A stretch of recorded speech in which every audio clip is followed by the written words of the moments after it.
The files are still alive. They're alive.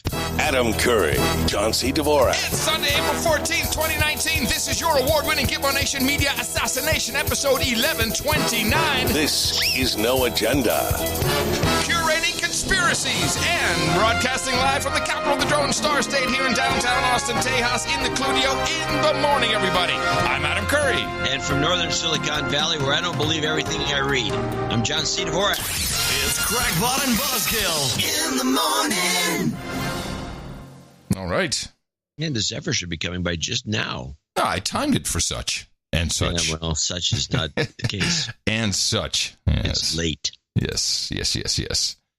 Let's see. This is the only one more broadcast from this studio, Cludio. Oh, yeah. You get one more and then one none. More. Yeah, Thursday and then Friday we move everything out. Mm-hmm.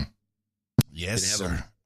Studio shutting down, moving out party? I don't know. I'll be happy if everything just works on Sunday from the new studio, and then we can celebrate. Let's make sure that happens first. A little. You never know. You never know. Connectivity at the other place? Yes. Have connectivity, but as you know, I do not yet have fiber because the home doesn't exist. Yeah. I don't have a mailbox yet either.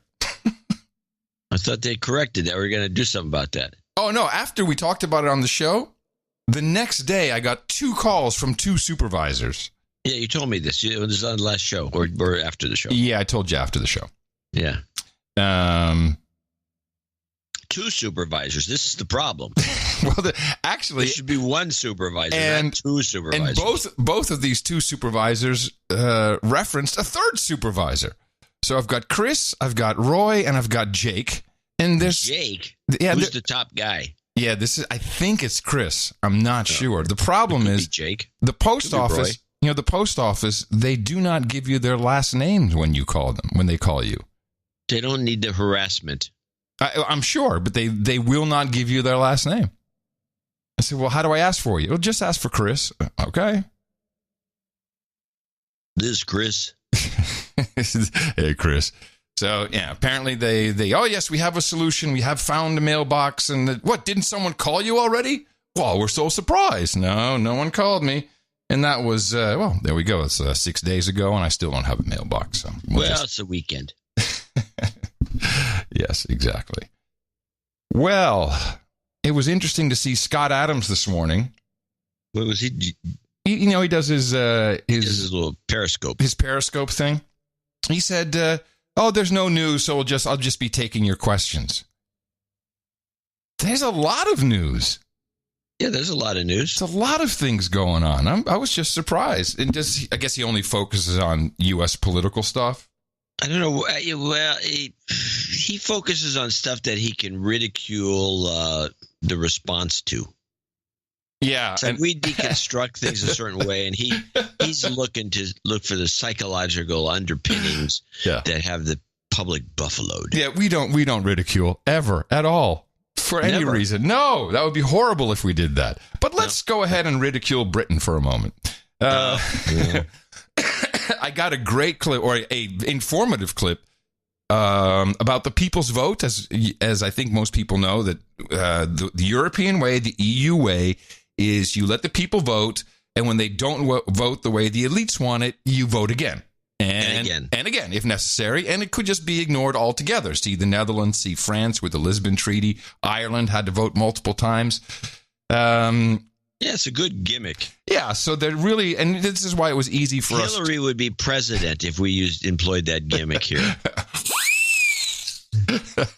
Well, I came across a France 24 interview with Alistair Campbell, who used to be Tony Blair's main guy. He's a Labour guy, so he would be clearly on the, or not clearly, but he's on the Remainer side. And he's pushing, I think he's actually involved in and behind the people's vote, which again would not be a surprise, seeing that Blair has also, cropped up talking about this. And he's going to explain here why we need a do-over. So I think there will be a long extension. I think that's a good thing. I think it does open the door to greater period for reflection, a process that hopefully will lead to a second referendum and give people the chance to say, based on everything you now know about Brexit, as opposed to the lies that were told in 2016, do you want to carry on? Hang on just a moment, though, because we've had, let's face it, almost everyone would agree with at least 3 months, if not 3 years now. I love their. I think this is like a common thing. The use of the word lies. Yes. Which, yeah, they do it with Trump too. I mean, Trump will say something like, "Yeah, I've been here for 30 days. You've been here for 31 days. It's a lie." Well, John, hold on, John. Trump also does talk an awful lot of bull crap. Oh no, he's a bullshit artist. Yeah, so that's lies. Using the lie meme is they overdo it. I mean, if you just concentrate on his true bullshit, it wouldn't be so extreme. But no. They told 6,000 lies, and most of these are inconsequential. You have to admit that's true. Yes. Now, this idea of here's the lie: we want to leave the EU and become our own country like we used to be. Yeah. That's it. That's really the basis of Brexit. The rest of it is like there was lies to counteract lies. Oh, if we say yes, the economy is going to collapse. No, it's not. Yes, it is. No, it's not. Lies on both sides. Well, yeah. It's just this is to me the use of the word lie to make a point, which is not even being made under these circumstances. And I would say the same with Trump. I'm sick of it. In 2016, do you want to carry on? Hang on just a moment, though, because we've had, let's face it, almost everyone would agree with at least 3 months, if not 2-3 years now, of pretty chaotic scenes in the UK. Surely if you have a second referendum, which is what you're advocating, doesn't that make that chaos just even worse? Yeah. I think for a while, possibly. But I think surely, one of the arguments that the Brexit people are putting is that, democracy means you have to do what the people said on June the 23rd, 2016. Yeah. But what we've seen, the chaos that you're describing, is what that means in practice and how hard it is. And of course, the public, there's no point denying this, the public were sold a lie. The big lie was that this could be done without pain, without cost. We could have our cake and eat it. We could keep all the same benefits of being inside the single market while being out. It's a nonsense. Was that how it was sold? No. I don't remember it being sold. So let's get out of this thing. Yeah, I don't think it was everything will be groovy and cushy. But there are a lot of people who voted for it, though, who will say, I don't actually care about all of that. That is true. I just want to get out of Europe. I voted for it. We voted for it. It was a democratic decision. It should be followed through. I agree. There are lots of people who think that. But I think what you're seeing in Parliament is MPs and ministers, those who are honest with the British people, are saying and making clear that looking into it, fine, but understand we cannot do this without there being a big impact upon your lives that may be very, very negative. Now, that's a big thing for an MP to do, to vote for something saying, I'm going to do this, I'm going to vote for it because you voted for it 3 years ago, but I know it's going to make you poorer. That's a big thing to do. So I think actually that is the reason why it's democratic to have another vote, to say to people, okay, that's what you voted for in theory. Here's the practice. Do you want to proceed? Now, I cannot for the life of me see how that's anti-democratic. How can it be anti-democratic when, you have a vote and you do another one? Because, lies. 2 out of 3. Lie. Could we even predict a 2 out of 3? That would be quite brazen of us, but not unthinkable. I can see it happening. They have the vote goes the other way, and they say, well, wait a minute. We got to do 2 hours. And they'll find some flaw in the second go around that was like, well, the problem here is they lied about this and they lied about that, and they get the people. That's not the way it was going to go, and let's do 2 out of 3, and then it could be 3 out of 5, and then it could go on forever. Yeah. But it would, I think, if they had a second vote, it would be voted out. It would be voted down. I don't think Brexit would take place, even though Farage and the Brexit Party and all these other people think they're going to have a bigger yes vote. I don't see it happening. It's just the same way. It's just the way the propaganda machine works. It seems obvious that Farage starting up the Brexit Party, that they feel it's coming, that they know that a people's vote, a second referendum is on the way. It seems unavoidable now. Yes, and then they can have their Brexit Party after the second referendum kills Brexit. Yeah. And now you have this Brexit Party, which is a protest party, claiming one thing or another to try to get some MPs in office and keep the thing going in a kind of a subversive way. Yeah. I mean, he's a subversive guy. Yeah. So that he'd be real comfortable with this situation because it gives him the kind of platform he likes. Well, they did this, they did that. There was a song, I don't know if you heard the song, I clipped the whole thing, that I thought was extremely well done by this LibJoe webpage called Joe, curiously. No, I don't know about this.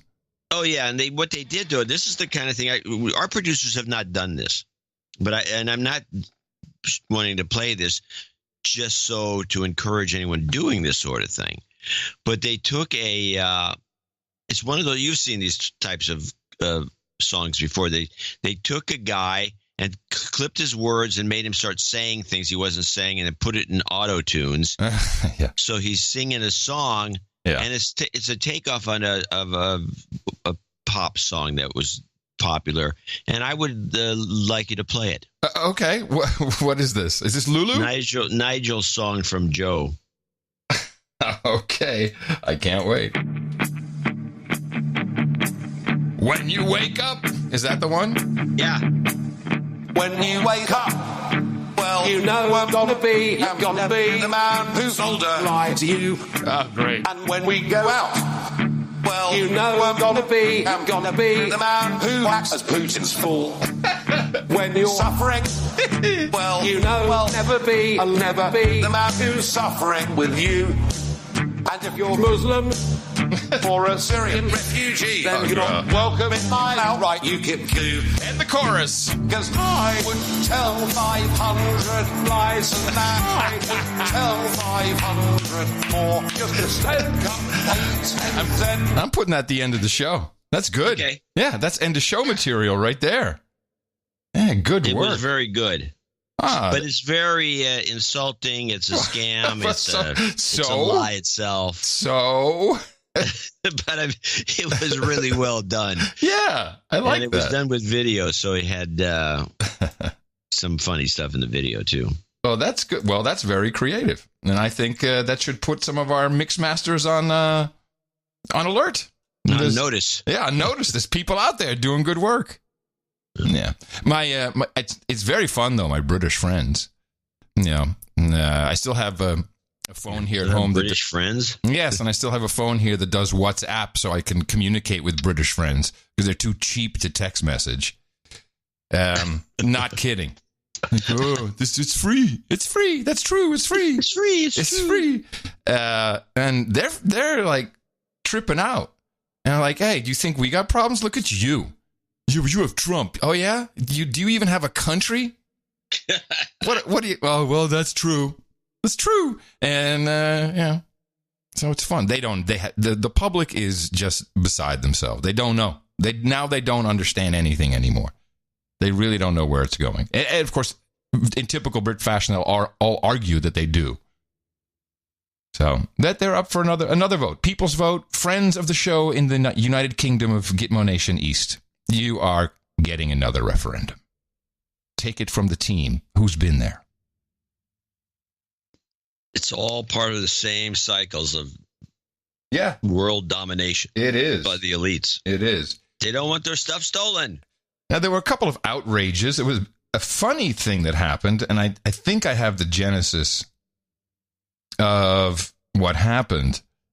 There was, I guess it was, do they consider this person a whistleblower or someone leaked that Trump apparently had said in a meeting, hey, ship those immigrants, those illegal immigrants, ship them off to the sanctuary cities.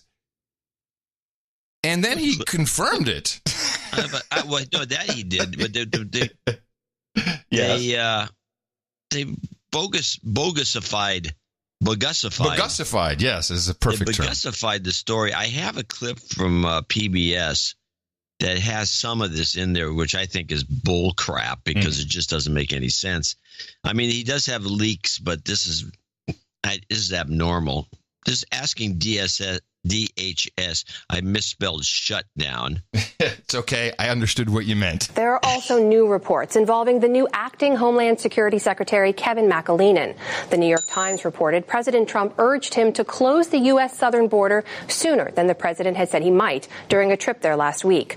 The Times and CNN both say the president then offered to pardon McAleenan if he ran into legal trouble or was jailed because of the move. Separately, NBC News reported administration officials have discussed a plan to send more U.S. troops to the border to build tent city detention camps for migrants. Some 5,000 troops are already deployed there, mainly to reinforce existing barriers. Well, that doesn't say anything. So this story about, Trump says, don't worry about it, just do it. Now, here's the problem with this story, and this is another New York Times / CNN made up story. And I say that because Trump can shut down the border anytime he wants to. And instead of doing that, he's going to talk to his DHS guy and say, hey, I want you to shut down the border and then I'll pardon you if you get arrested. Yeah, but that wasn't the story. That wasn't the outrage. The outrage, and I guess you must have missed this. Oh, you know about sending everyone to San Francisco? Or sanctuary cities, yeah. Yeah. No, this clip I thought included that because that was part of this report. But, right. Yeah, and Trump has decided that San Francisco and Oakland probably should have all these immigrants, and so he's going to ship them there. Don't believe me, I'm very aware of this story since it's a local story. And I'd like to point out, in first case, if you look around the United States, you will see asylum seekers. Maybe it's a better description of the people we're talking about in this case. Asylum seekers, as well as undocumented immigrants who are taken by the non-governmental organizations paid for by the State Department and shipped all over the country. They're already being shipped, and they're shipped, and this is the scam. Let me explain it again. You come in, you claim asylum, you get picked up by the NGO. The NGO is paid for by, and they're usually religious organizations, most of them, the big ones. They are paid for by the United States taxpayer. It's a part of the United States State Department, and they will ship you to a place where, coincidentally, big corporations need cheap labor. Detroit, as an example. Well, Somalians are all over the place in Minnesota. Yep. And so everyone took severe offense against the idea of shipping them off to sanctuary cities. But Trump really messed this one up. And the Republicans and all the right-wing media, this is how it goes. Well, you said you love them so much, you want them, well, why won't you take them? I guess you didn't want them in your backyard. Fuck that. You're just as bad as the left when you do that. That's sarcastic bullshit, and Trump did it too. And it's just like, do it and shut up. And don't like, oh yeah. So you don't think it's antagonistic to mock people by saying, oh, I thought you wanted them. It's childish and it's very sickening. And it's just, yes, we get it. Everyone's a comedian. Everyone's a joker. And then it turned into, and this was bizarre, dumping. Somehow the word dumping came into play. And every left-wing media outlet was saying, Trump wants to dump them here. Dump them at sanctuary. Said dump them. Well, this stems, the dumping terminology stems from the homeless ploys, which are employed by many of the larger cities, the smart cities. Mm-hmm. They round up all the homeless and then put them on a bus to Santa Monica. Yes. And I think a lot of this stems from that kind of style. That's called dumping the homeless. Right. So you dump them in Austin. Austin was a target for a while from California. Yes, but what's interesting is that I can't find anywhere where anyone on the Trump side said dump them. So this was a left-wing thing. And then, of course, the right wing is like, you say you're dumping them like they're trash. You think that immigrants are trash. I think it is a left-wing term. Yes. Well, I think it was developed by the left to counter the dumping of homeless. That was done with the homeless, and the left was bitching and moaning about it. And they came up with using the term dumping. Well, I have two response clips. One from one of the Castro brothers, Julian Castro. A report from the Washington Post. The Trump administration pressured the Department of Homeland Security to release immigrants detained. See, this was early on where the word was still release. At the border into so-called sanctuary cities, in part to retaliate against Democrats who oppose Trump's plans for a border wall. Give me your reaction to that, Secretary. That the cruelty of this administration never seems to end. Cruelty! A year ago, this administration told us that as Americans, if we would just be cruel enough to separate little children from their parents, that would deter more families from coming to our southern border. Mm-hmm. And in fact, the opposite has happened. And so it's amazing what lengths they're going to. Now they're talking about, busing families to particular cities to target political opponents. These folks hold on a second. Want to. Couple of things. One, I'm getting a little tired of the separation meme because this is something Obama's administration did all along. Yeah, well, just get over it. How is it cruelty? No. If I'm some migrant, I think I hit the jackpot. No, you're missing across the border. Yeah. They throw me into a bus and then ship me to San Francisco, where, believe me, they can use some Mexicans to clean up the streets, if nothing else. And I don't see that. How is this cruelty as opposed to just making them suffer at the border? Okay, I don't get it. I think you're missing the point. Explain to me what cruelty is in this sense. In this context, and this is because Trump. And I thought you would have it. That's why I didn't clip it. I should have gotten it. Because Trump said literally, I thought we were so happy. They want them. Sanctuary city. We'll give them to. Yeah, I know Trump said something. It wasn't quite in those words. But, yeah, it was because he did the. And let me answer your question. He mocked the sanctuary cities. Yeah. Which then gave his opponents all the ammunition they needed to say, you're so cruel that you will use people, a situation of people, not what you're doing to the people, but you will use people to attack political opponents. That's what they're calling cruel in this case. Well, this is a pretty wide use of the term. Well, of course. I don't think it's cruelty. I don't see it as cruelty. I think it's doing these guys a favor. Probably doing the sanctuary city people a favor. Okay, cruelty is because he's manipulating a population. Is that so? That manipulation? No. You have to put yourself into the left mindset. You have to feel, oh my God, he's using people to attack his enemies. He's using these poor people. Don't you understand how the left sees that? In this case, I don't believe they're sincere. Of course they're not sincere. That's why the whole thing is just idiotic, and someone needs to stop it. Target political. No one's going to stop nothing. Opponents. These folks. Here, Castro actually says it right here about the cruelty.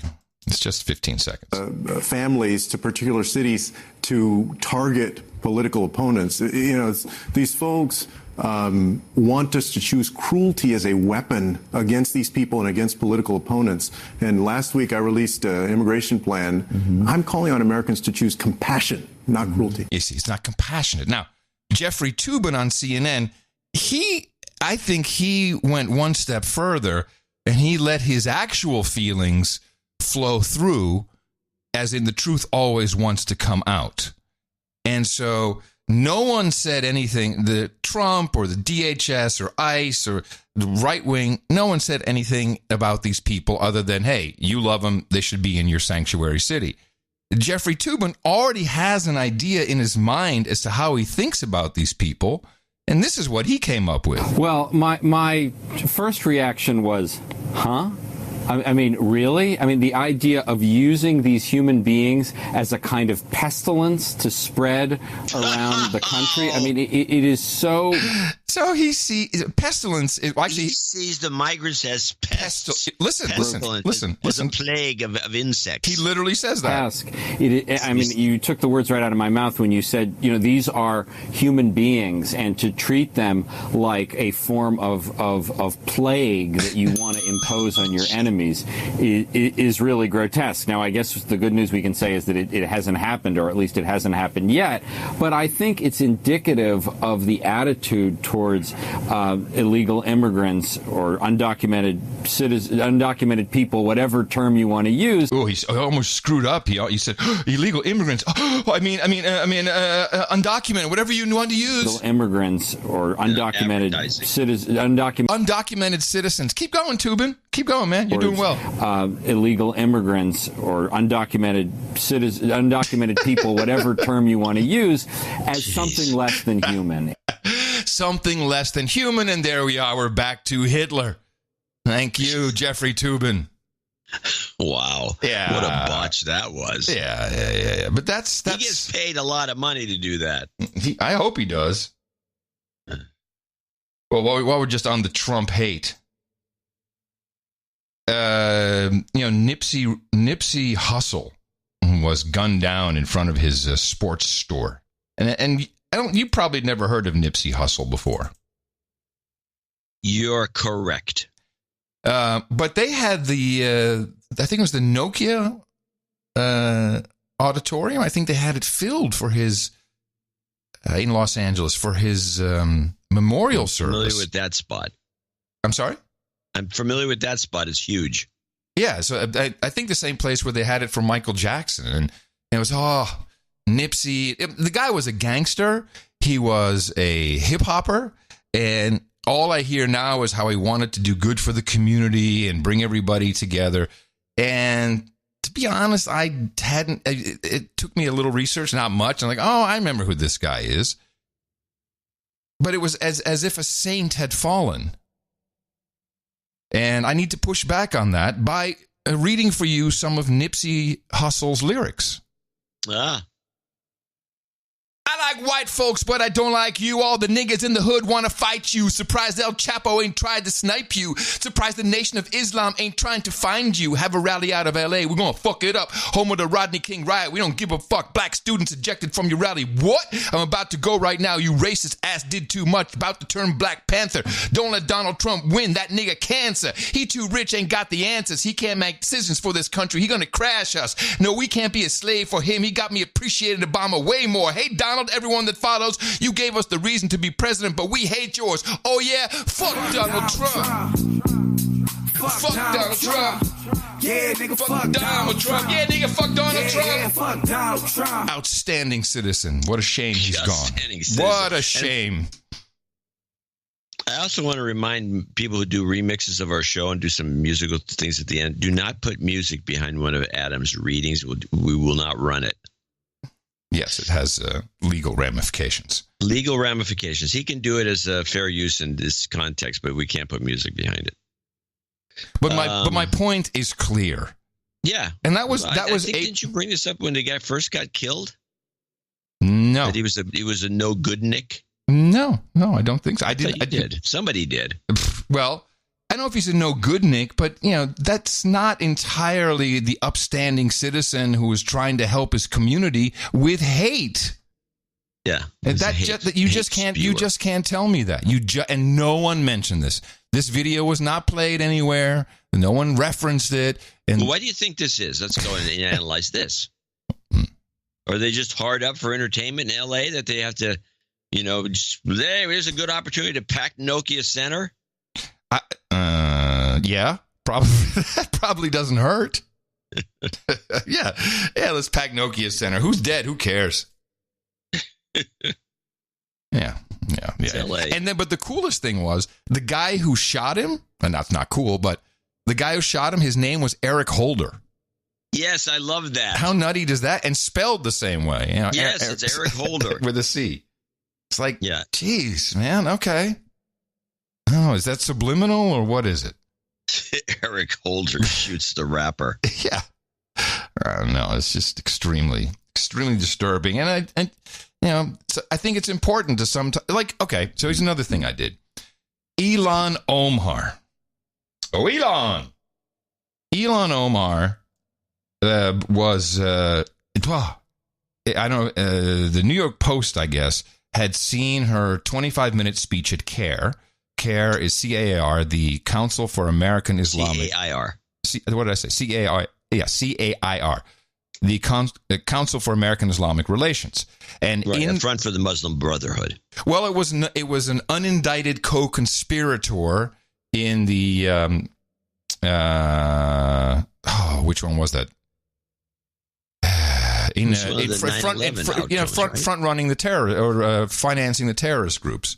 Yeah, an unindicted co-conspirator, which is like the president, an unindicted co-conspirator. So take that for what you want it to be.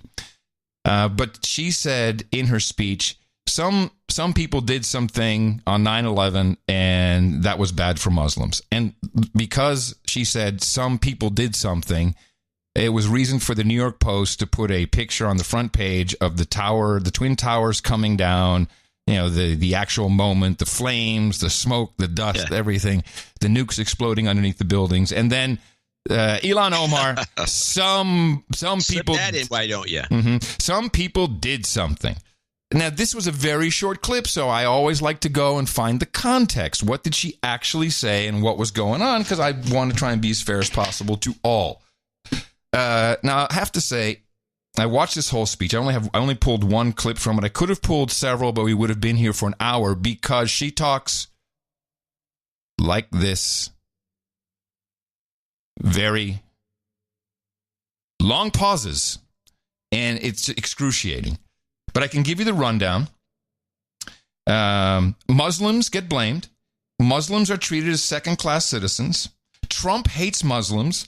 He put a Muslim ban in place, which is just a lie. It was a country ban. We have to be good Muslims by making people uncomfortable with our presence. It is time for us to stop being allowed to be treated as second-class citizens in America, which I was not aware of. That was the feeling.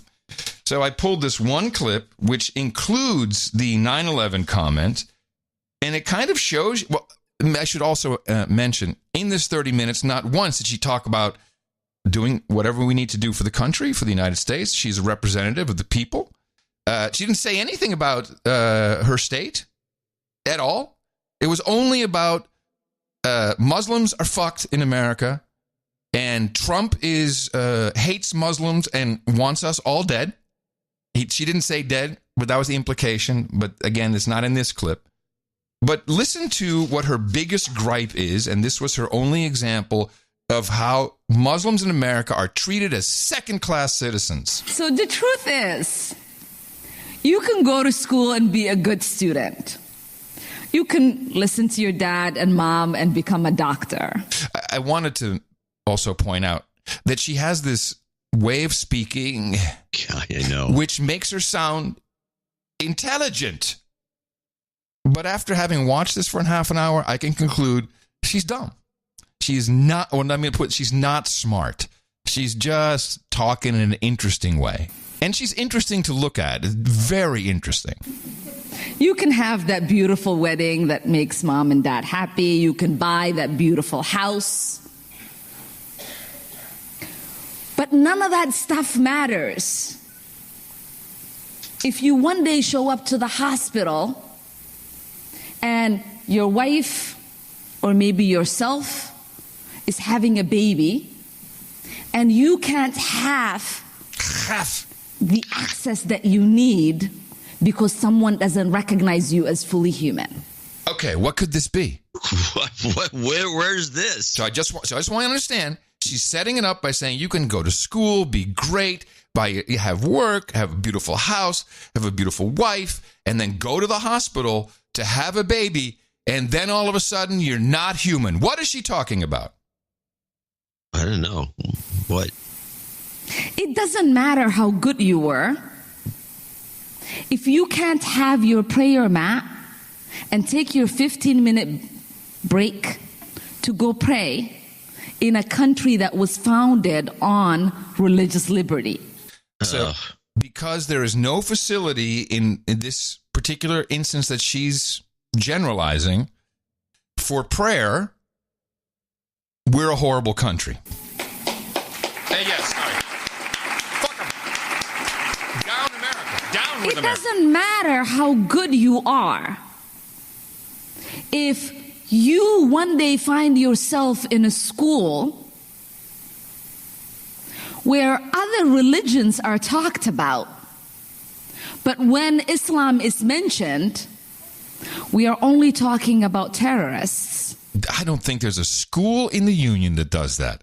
It's just the opposite. The opposite. It is Islam is taught.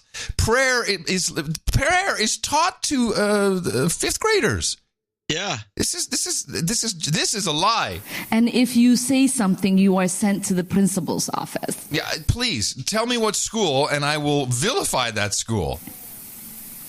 So she's just making up this stuff just to get the audience to clap for her. Here we go.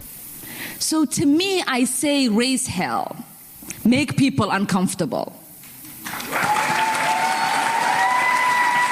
Now, I think, because she doesn't explicitly say it, I think what she's saying is by wearing your hijab or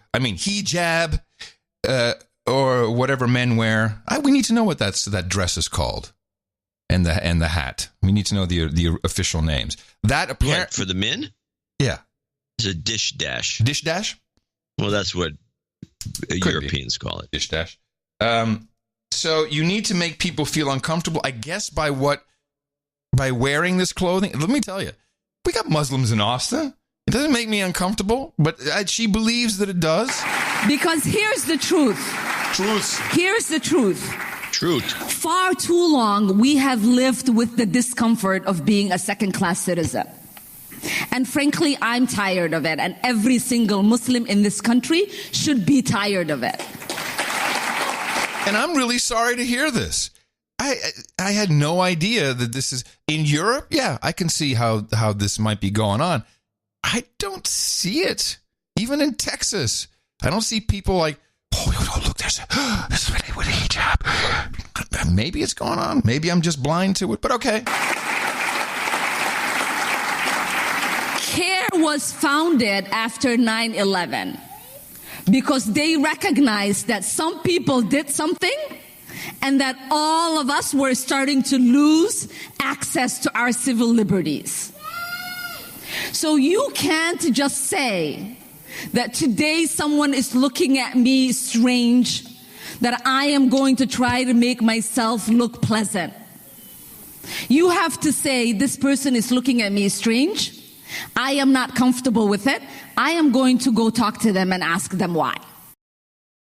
So that was her entire comment. I don't think it warranted the front page. I don't think it warranted all the outrage. Oh, and AOC get all bent out of shape about it too. And she needs to shut up. None of it. Just not. Yeah. So it wasn't worth that. And instead of focusing on what she's actually saying, which is predicated on hospitals who won't let you pray, I just don't believe that. Or is she saying she needs a different type of facility? I mean, well, she's not saying it, so I don't have the answer to that. So, sure, she made a comment in there. I had to check it out because it didn't sound right. So when was 9/11? On 9/11, 2001, right? Yes. CARE was founded in 1994. Yeah, that was a good catch. CARE was not founded after 9/11 because of the injustices or whatever. She's a liar. That is a good catch. Let's listen to her America again. needs to wake up to Ilhan Omar. Oops, sorry, the wrong one. I wanted to play that beginning again. Here we go. So the truth is... The truth. You can go to school and be a good student. You can listen to your dad and mom. Oh, it's not there. Where was it? Here. Long we have lived with the discomfort of being a second-class citizen. Should be tired of it. Yeah. CARE was founded after 9/11. Okay. Well, that's a big-ass lie. And instead of everyone jumping around and screaming about an off-the-hand comment. Wasn't this a speech at CARE? Yes.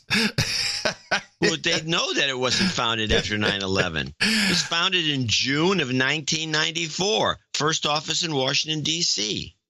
Fantastic. Oh, brother. She's just a troublemaker. Why do they get these women? Why do they vote people like that into office? Well, okay, so now she doesn't care about the country. Now I'll tell you, it's very easy why she was voted in. Look at who she represents. You just mentioned it earlier. The Somali population in Minnesota is quite large. So now, this is Katie Hopkins. And now, hold on a second before you go on with Katie. It's about Elon. No, but I'm just talking about what you just said. Now, they do this. They take an immigrant population. The Syrians are one of them, and took them to Michigan, and they put them in some certain spots. So that way, they create a voting block. This is a Democrat strategy. Mm-hmm. You create a voting block, they're going to vote one of their own in because there's enough of them to do it. This is the old. If you remember was it the Hare Krishnas or one of these groups had this compound up in Oregon that they took over the town. Yeah, there's a documentary about their it. Own people into offices, and they were going to take over and steal the money. There was a book that was written by a number of left-wing radicals called. And it's very hard to find this book if anyone can find it because it's been bought back by everyone. They bought it all back because it was an indictment of the left and it was written by lefties, called The Wealth of Cities. Not Adam Smith, but The Wealth of Cities. And Tom Bass was one of the authors and one of our local politicians. And it talks about how you can move into a city, take over the place, take over the city council, steal the government money that's coming through, tax the people, take the federal money and just steal it, build housing for yourself and your buddies. And it's just a way of ripping off the public. And this is a method here that we're witnessing. It's happening again. And it's again being done by Democrats. If these guys were sincere about spreading, the refugees around, they'd spread them all over the country evenly. You wouldn't send them all to Michigan or Minnesota. This is exactly what Katie Hopkins is going to talk about. And having grown up in Europe and knowing different sides of the discussion or debate, on the one hand, I say, yes, the tactic is very clear. And you see this in Belgium more than anywhere. Once you have allowed immigration to surpass levels that allow an immigrant bloc to have a voting bloc that can put people into office, then they are going to then serve that same voting bloc in that community, and it will change your country. That's the democratic process. So I cannot fault that. If you don't want that, then you need to, as you say, disperse the immigrants so they can't create one voting bloc. Although, I don't know, stop immigration altogether. These are the questions. But here's how Katie Hopkins feels about this particular issue as it pertains to Ilhan Omar. America needs to wake up to Ilhan Omar. She's changing right before your eyes. And there are 3 simple steps to the Islamification of politics. We've already lived it here in the UK. Number 1, you have a voting block of people that are densely packed together, the same communities, Somali communities, Bangladeshi communities, 4 families living where one family used to live. And now you have them voting according to their religion, facilitated by the mosque. Katie Hopkins is a journalist, correct? Or she's a columnist or journalist? She is she's more of a columnist and she used to have one of the LBC shows and they kicked her off. Yeah, a lot of people hate her because of the stuff she says. So let's continue. Yeah, she's this is classic Katie. Classic Katie. Can flow in. You have the Muslim Housing Association. We have a Muslim Police Association. We have events, especially for the Muslim community of London. We have an Eid celebration in the middle of London in Trafalgar Square, paid for by the Muslim Mayor of London to keep his voting bloc happy. And once you have people voting according to their religion, funded by funding streams coming in from God knows where, you'll see the changes start to happen. You're seeing the them now. For us, it means that we no longer have bikinis on our underground because it would be offensive to some of the locals. It means that certain individuals can no longer come to our country because we don't want to upset local communities. And it means that Asia Bibi, for example, a Christian woman, was not given a place to stay here in the UK because we don't want to upset local communities. Once you have Islam in political power, your culture starts to change rapidly. You started this by allowing head coverings to be worn inside your positions of power. You've seen Ilhan Omar change from having this kind of modern-looking, exotic-looking, bright orange, how very fabulous, into now this darker, blacker head covering. Now we're coming out and speaking out against Israel. Now we're saying that the president should be impeached. Now we're standing by the socialist Maduro in Venezuela. America needs to wake up to Ilhan Omar. Yeah. Classic Katie. That's exactly it. But they don't need to wake up to Ilhan Omar. You need to wake up to what's happening in your own community. What do you want in your community? How do you want stuff to be arranged? Who do you want your neighbors to be? How do you get along with your neighbors or not? You know, it's like, what do you want? It's your country. But let's not go after super immigration and then people start to learn the language and get a clue and get into office. This is the part that I detest the most, is these people on the sidelines going, take it over. You know, when you're not doing anything, then you need to get out and vote, the old white men party or whatever. But see, this is the problem, is that you get shamed into being a racist, a bigot, a xenophobe if you just say, well, I want my neighborhood to maybe be different. You can't do that anymore. That's just over. With cancel culture, you get canceled out.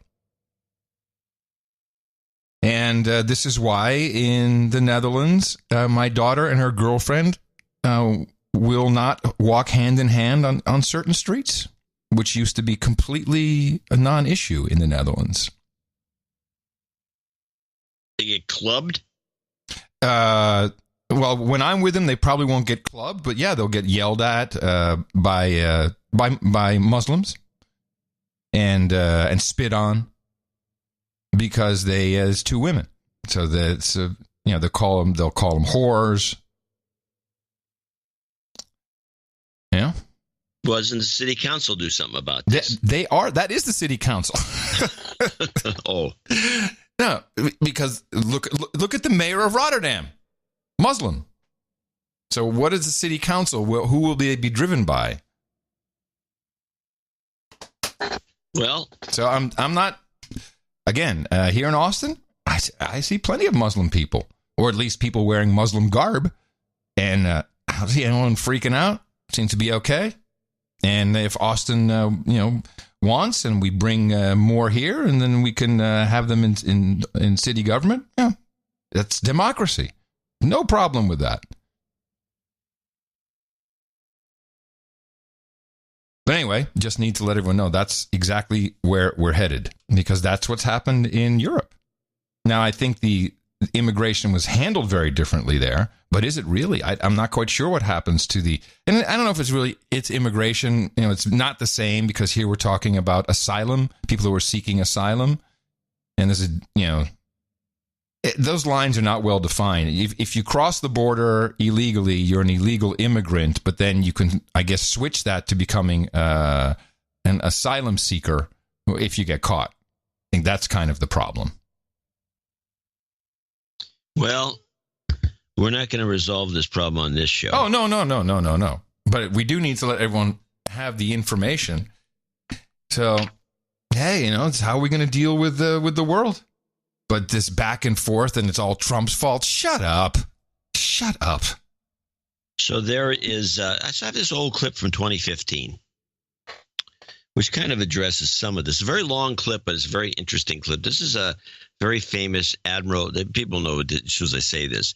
This is Admiral Lyons, 4-star admiral in the Navy, who was at one of these gatherings, and he's, where everyone spills, says what they want.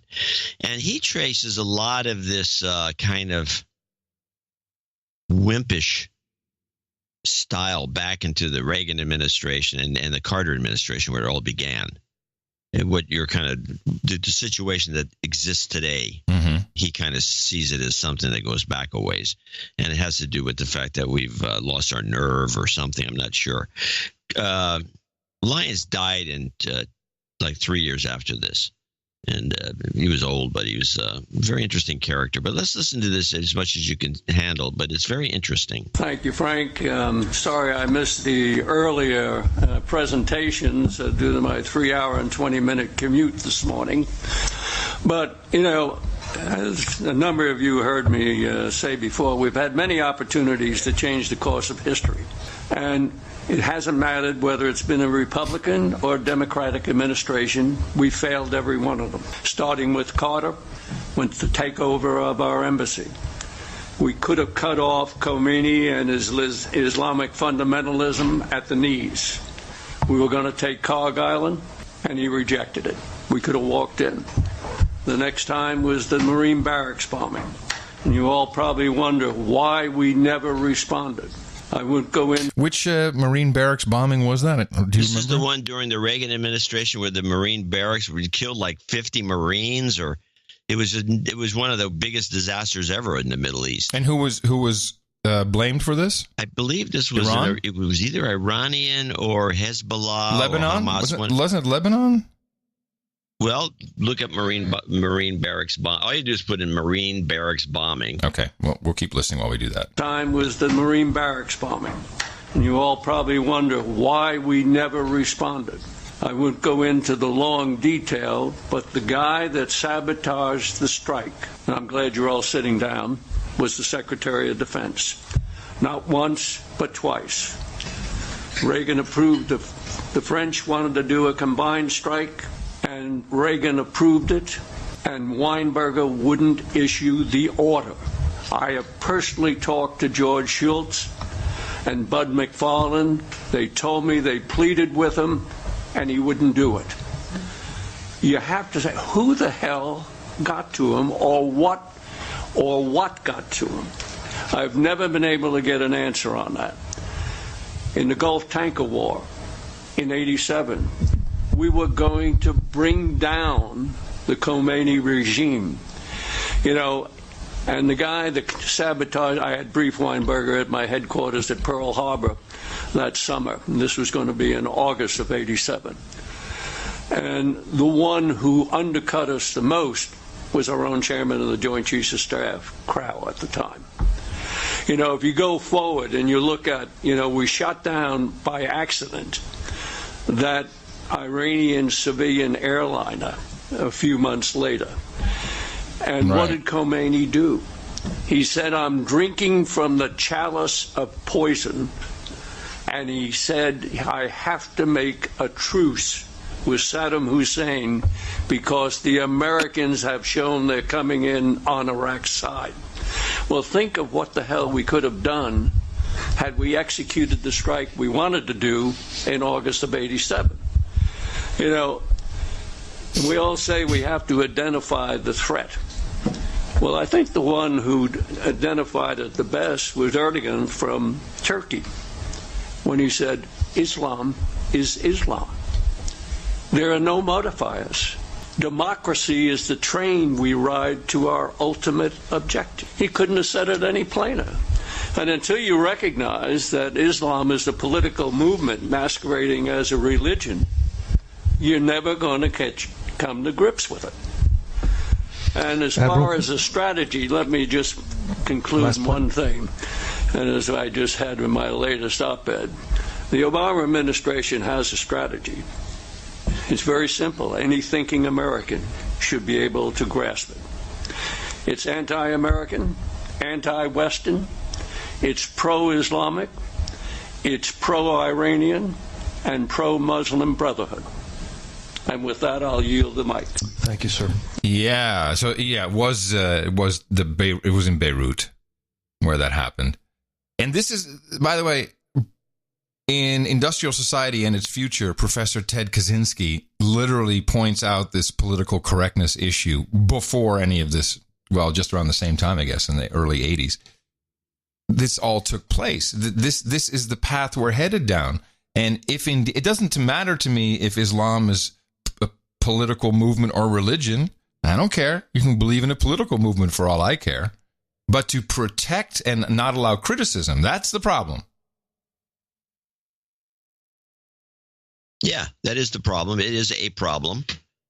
It's the reason that this show exists, because for one thing, we don't have people telling us you can't talk about this stuff, exactly, which is the case in the mainstream media and the large newspapers. But what's interesting is you can excoriate the Scientologists, you can excoriate Christians, you can't really excoriate Jews, I guess. Unless you're a Jew, then you can do it. But Muslims, Islam, no, it's off limits. Off limits, yeah. Why? Why is that? Why is that? Well, there's a number of reasons. One, they're a protected minority in some ways, just generally speaking. But there's also the thing, well, you say something about the Muslims are going to throw a bomb in your window, which is like a very strange reason not to talk about it. Well, that's where Holland a bomb is. Go into Bill Maher's window. That's where Holland is now, by the way. That's the thinking. You better not say anything because they will mess you up, and this happens every day. You saw what happened with the Denmark cartoonists. Yes, and Charlie Hebdo and the Hebdo people. Yeah. Yes. Well, they weren't criticizing; they were ridiculing to an extreme. Doesn't matter. No, but which you should be able to do too. Yeah, I mean, if anyone can create a voting block and can come in through democracy and run whatever, then you need to adhere to all of the laws of the land, which means criticism and freedom of the press, without being killed for it, or being condemned for being not politically correct, which is really the real problem. That's the real basis of the whole thing. Yeah. Is you're a racist. Yeah. Yep. So we've broken that down. I guess. I don't know what else to do. We said one thing that any of our listeners didn't already know. I'm not so sure about that. Sometimes it's just good to have to spark a debate by reiterating the obvious things. And I think that this Ilhan Omar, that it's unfortunate that apparently in this case, right-wing media drew attention away from what she was really saying, which I have a real problem with. Unlike this, and she said some people did something on 9/11. Okay. Yeah, no, I said, yeah, no. You did it. It's okay. I did it twice actually today. Yeah. This is the problem with the right-wing media. They are very superficial. Yes, and actually, in fact, the clip that you played, I've never heard before because I didn't listen to her speech. But you're exactly right. This is the problem. Yeah, it's also the fictitious stuff that she made up that is nonsense, including the birth date of CARE. And that's a much stronger argument if you want to discredit someone, to say, listen, for you to stand there and in the same segment to say CARE was started after 9/11, you're either very wrong or you're lying. So what else is going on with you? I agree with you. The right-wing media goes lowest common denominator and really insults the viewing audience that they're not smart enough to take a second and comprehend what you're saying about something. So yeah, in this case, absolutely. There you go. That's the problem. Outraged right-wing media.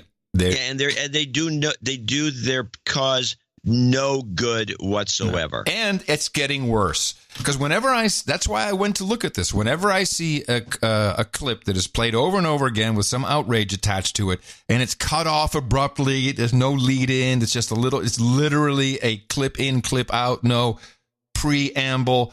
You have to, this is just taken out of context. It wasn't completely taken out of context, but wow, was there a lot of context there to be discussed that actually could put Ilhan Omar in her place? But no. There you go. That's why we exist. Thank you. I feel better now. Thanks. The segment made sense. We can round it up. Good. Well, good for that. Which might be a good time for a break. Well, with that, then, I'd like to thank you for your courage and say in the morning to you, the man who put the C in CARE, John C. Dvorak. In the morning to you, Mr. Adam Curry. In the morning to all ships at sea, boots on the ground, feet in the air, subs in the water, and all the days and nights out there. In the morning to all the trolls in our troll room who have been helpful this morning and on the ball. Appreciate it. Care Bears. The NoAgendaStream.com. So we have about 1,000 people every single show. That seems to be the sweet spot of number of people that can converse and help out. And you get to troll. That's why we call it the troll room. It's NoAgendaStream.com. Thanks again, trolls. And I also would like to wish a hearty in the morning to, oh yeah, there he is again, Darren O'Neill. Darren brought us the artwork for episode 1128. Burnout Candidate. The title of that was Tactile Nukes, which is still a classic phrase.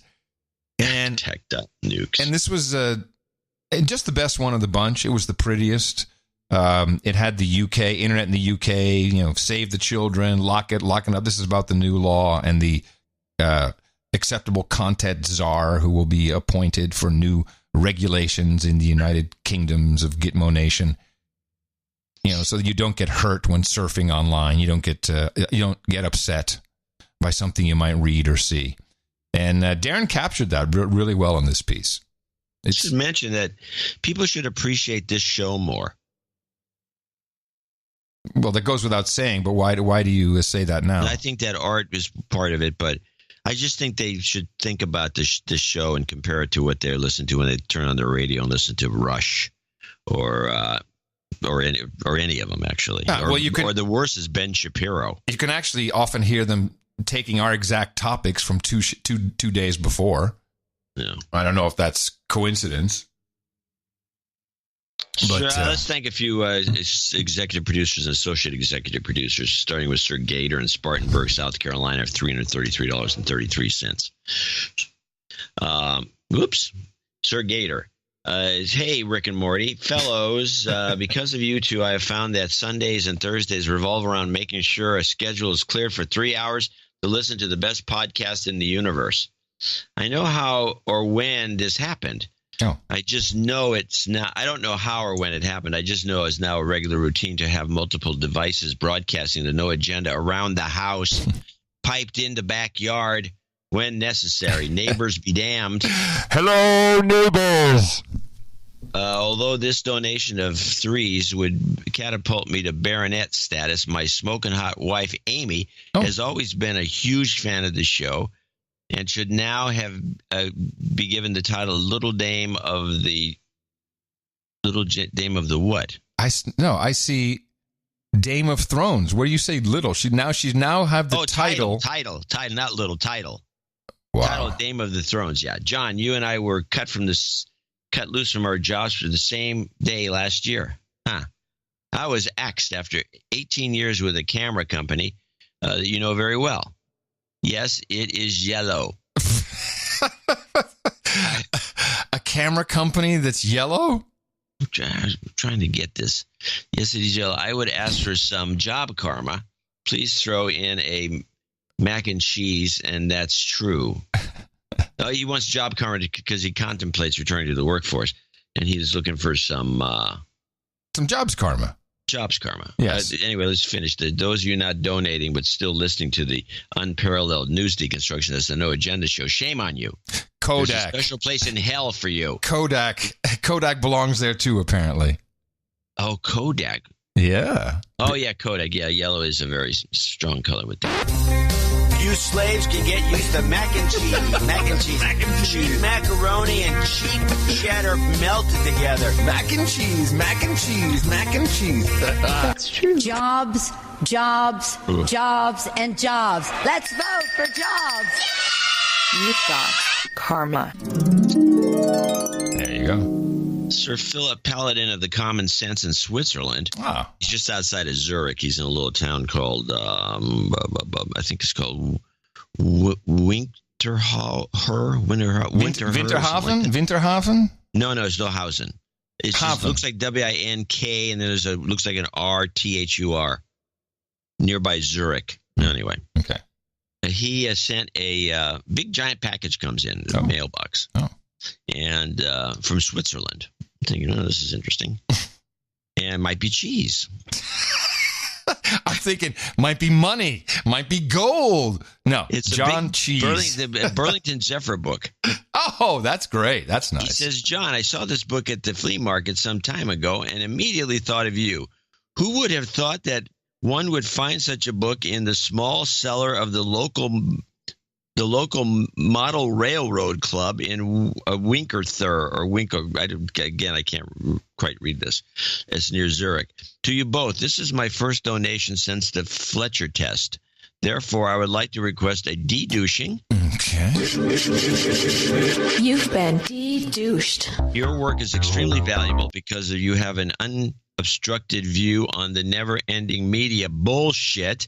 And your work, always reminds me that the most important thing lies behind the curtain. Unfortunately, most people do not share the desire to understand anymore, especially Hillary Obama bots, because their fuses blow quite quickly.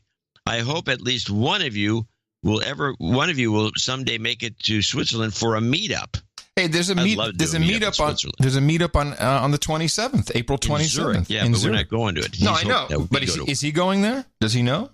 I don't know. Oh, go to noagendameetups.com at Sir Philip and see if there's you can go to the Zurich meetup. You're nearby. It's right across the street. He would like the title changed to Sir Philip is Art. Okay, is that on the list? If you want to read it on the show, he doesn't care if you do it today or wherever. Title change to Sir Philip is Art. Okay, hold on a second. So title change, because it wasn't on the list. Why would it be on the list? I'm reading it.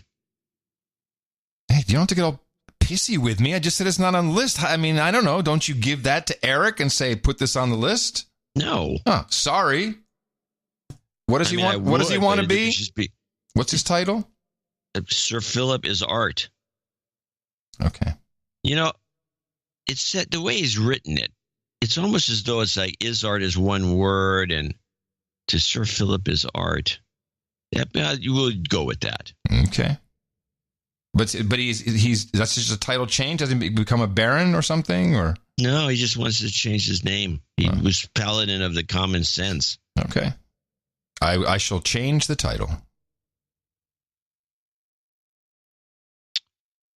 Nice, okay, nice anyway, lip I want to smack. thank him for the book. It's dynamite. Very conversation starter at the dinner table. Sir Luke. Oh, I'm sorry. Onward to the associate executive producers. We're starting with Sir Luke Rayner, 271.28. Greetings, gentlemen. This donation will make me a Viscount. I may be mistaken, but I think I'm the highest ranking member of the No Agenda aristocracy in the UK.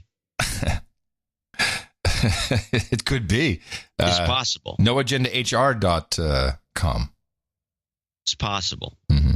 Viscount's pretty high. I'm surprised you haven't got any dukes. In a way, this saddens me, as I really am a man of modest income. I'm sure there are UK producers who have access to far vaster funds than me, and I'm calling them out to step up. Do they want a lowly plebeian like myself lording it over them? While I await to be usurped, I would like to extend my realm to the southeast of England, from now on being known as Sir Luke Rayner, the Viscount of London and the Southeast. The No Agenda Show is one of the most valuable resources out there, and I look forward to many more years. I'd like a business karma and a now entering second half of show jingle. Okay, we can do that. Okay, well, keep up the great work. Now entering second half of show. You've got karma. Business karma, no less. So am I looking at now I've got one of these situations where the spreadsheet's overflowing. And well, let me see if I can get the name of it. So we got Patrick Daly, yes, from Rochester. Yes. And he is donating $242.42. Now, you have to tell me if I'm reading from the right note because it's all this yellow. Dear Benny and Jackie. Yes, that's the right note. Heal and right, not Kudez and Chan. Okay, not sure. There's some reference that somebody gets. I'm not one of them. Forgive me, Podfathers, for I have douched. I've been a subscriber. He's douche somehow. Well, then shower, then towel off, my friend. I've been a subscriber to the No Agenda feed since day that Planet Dvorak something told me where I could find more JCD. I have been a subscriber since the early teens, but I have been a listener since episode 00001. Wow. It's actually episode 1. The 000 stuff is Andy Anatko's numbering scheme. I came for John. I stayed for you both. I was one of the first to buy a podcast license at hackerpublicradio.org and a mothership boarding pass for myself. And I treasure the memory of meeting Adam on the original Hot Pockets tour, 2008 tour of 2012. Right on. I remember people go, 2008. Well, OG envelope donor, by the way. Thus my douche is made all the worse because I fell victim to the lie that only large donations matter. And for some time, I did not donate for lack of disposable hundos. Adam. Yeah. You yourself called me out on episode 570 back in 2013. Long memory. Wow. I wrote you a letter thanking you for covering Common Core.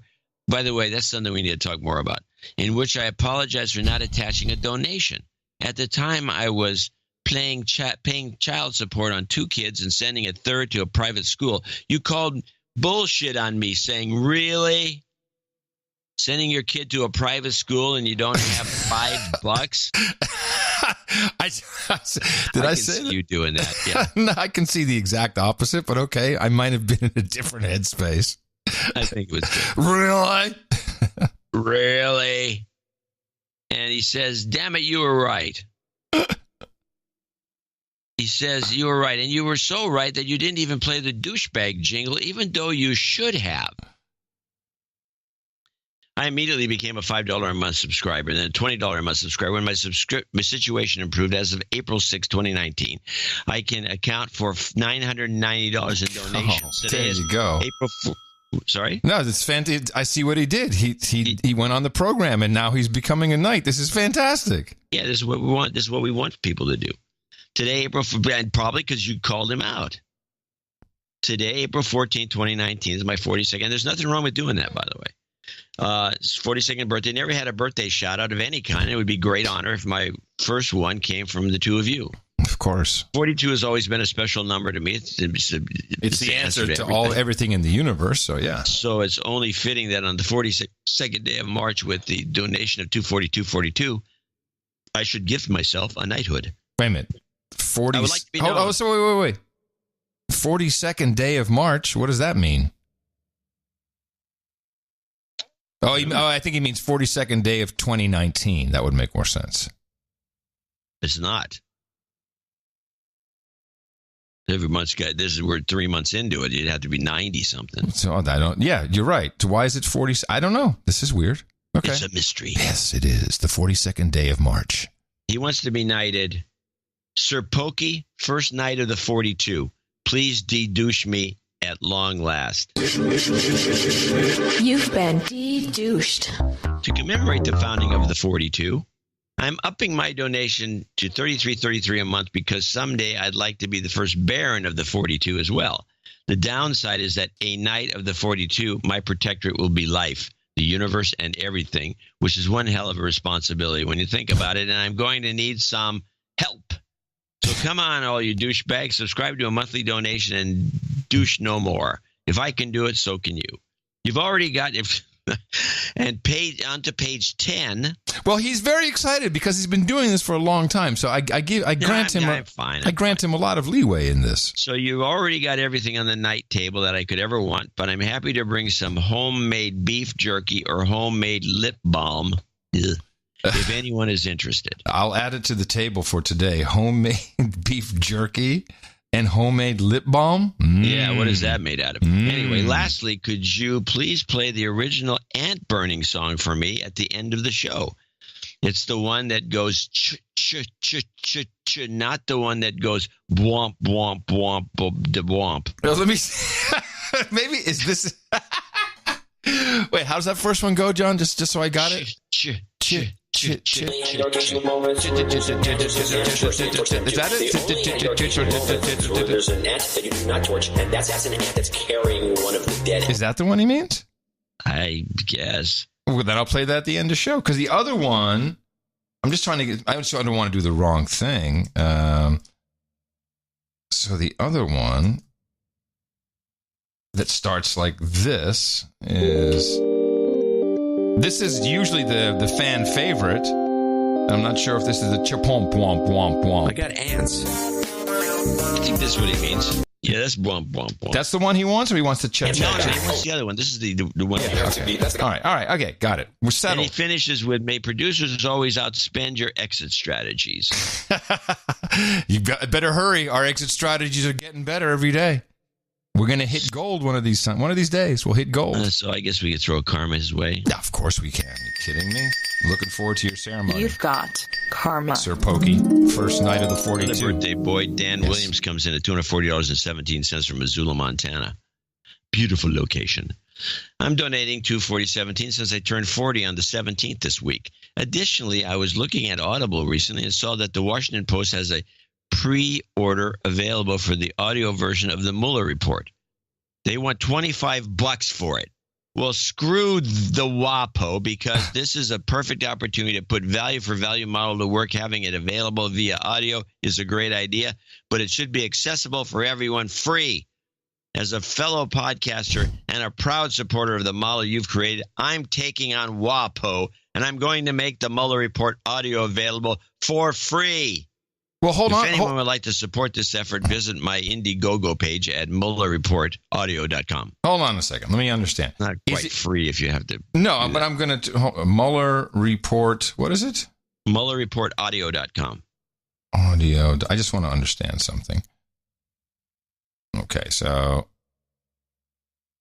I'm not getting anything here. Okay, I need to add an E.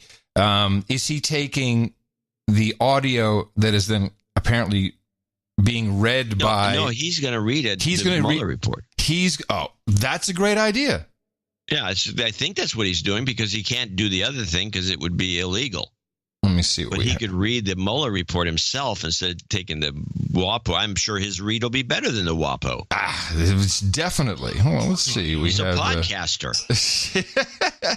Let me see. Do I have I don't have a... Is there a way to output that in the doc? Yes, here we go. Let me see. I can bring this into the board, I think. Hold on. Here we go. Action is expected to be released. In the meantime, until the final report is available, we will provide the audio from documents surrounding the report. I love the kind of nasal sound. We will be providing this information without ad interruption and produce an audio version of the report free of charge for anyone wishing to listen. If you find value in these audio productions, yes, we ask that you donate any amount based on the value you receive. Very good. Visit MuellerReportAudio.com. Great idea. That's fantastic. Yeah, congratulations, Dan. And I totally agree. Screw Audible, which is Amazon. Screw them with that. Very good. Yeah, and the WAPO's involved. Gee, no conflict of interest there. WAPO, Amazon. Come on. Before you bring him out, he needs a virtual no agenda hat so he can wear it while I read the report and edit the audio. Also, for those who like speeding up the audio to 2x, it will not be discouraged. Okay, here we go. Here's your hat. I'm putting it on the drone, and it's off to you. Here it comes. You've got karma. I have to ask you a question. Yes, sir. Don't you think the drone is worth more than the hat itself? I mean, people are just going to want to steal drones. Yeah, but if someone... Can't you just put it in the mail or UPS it? I'm just asking because it seems like a costly endeavor. What would the fun sound effect of putting it in the mail be? Because I'm definitely not mailing out hats to anybody. Dodge Gas Skills next on the list, $234.56. Donation for my wife, Misty, towards her dameness. She has recently proudly hit someone in the mouth and turned them onto the show. Oh. Can Misty get an Obama, you might die, and that's true? And oh my God, that is amazing. Great work and hats off to you both. Love, Dodger and Misty. You might die. That's true. Oh my God, that is You've got karma. Cool combo. I like it. It's a good combo. Good combo. Meanwhile, Dame Nancy of New Jersey. She's from New Jersey. Last year, I made a donation and requested travel karma just before my husband and I went on a cross-country trip. Well, it worked. We had a great trip, and we had several near disasters, which we managed to avoid.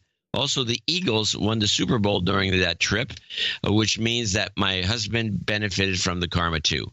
So we are now getting ready to set out on our second cross-country trip, and I can't do that without asking for travel karma again. I am also due for a title change since my monthly donation has brought me to the next level, accounting to below.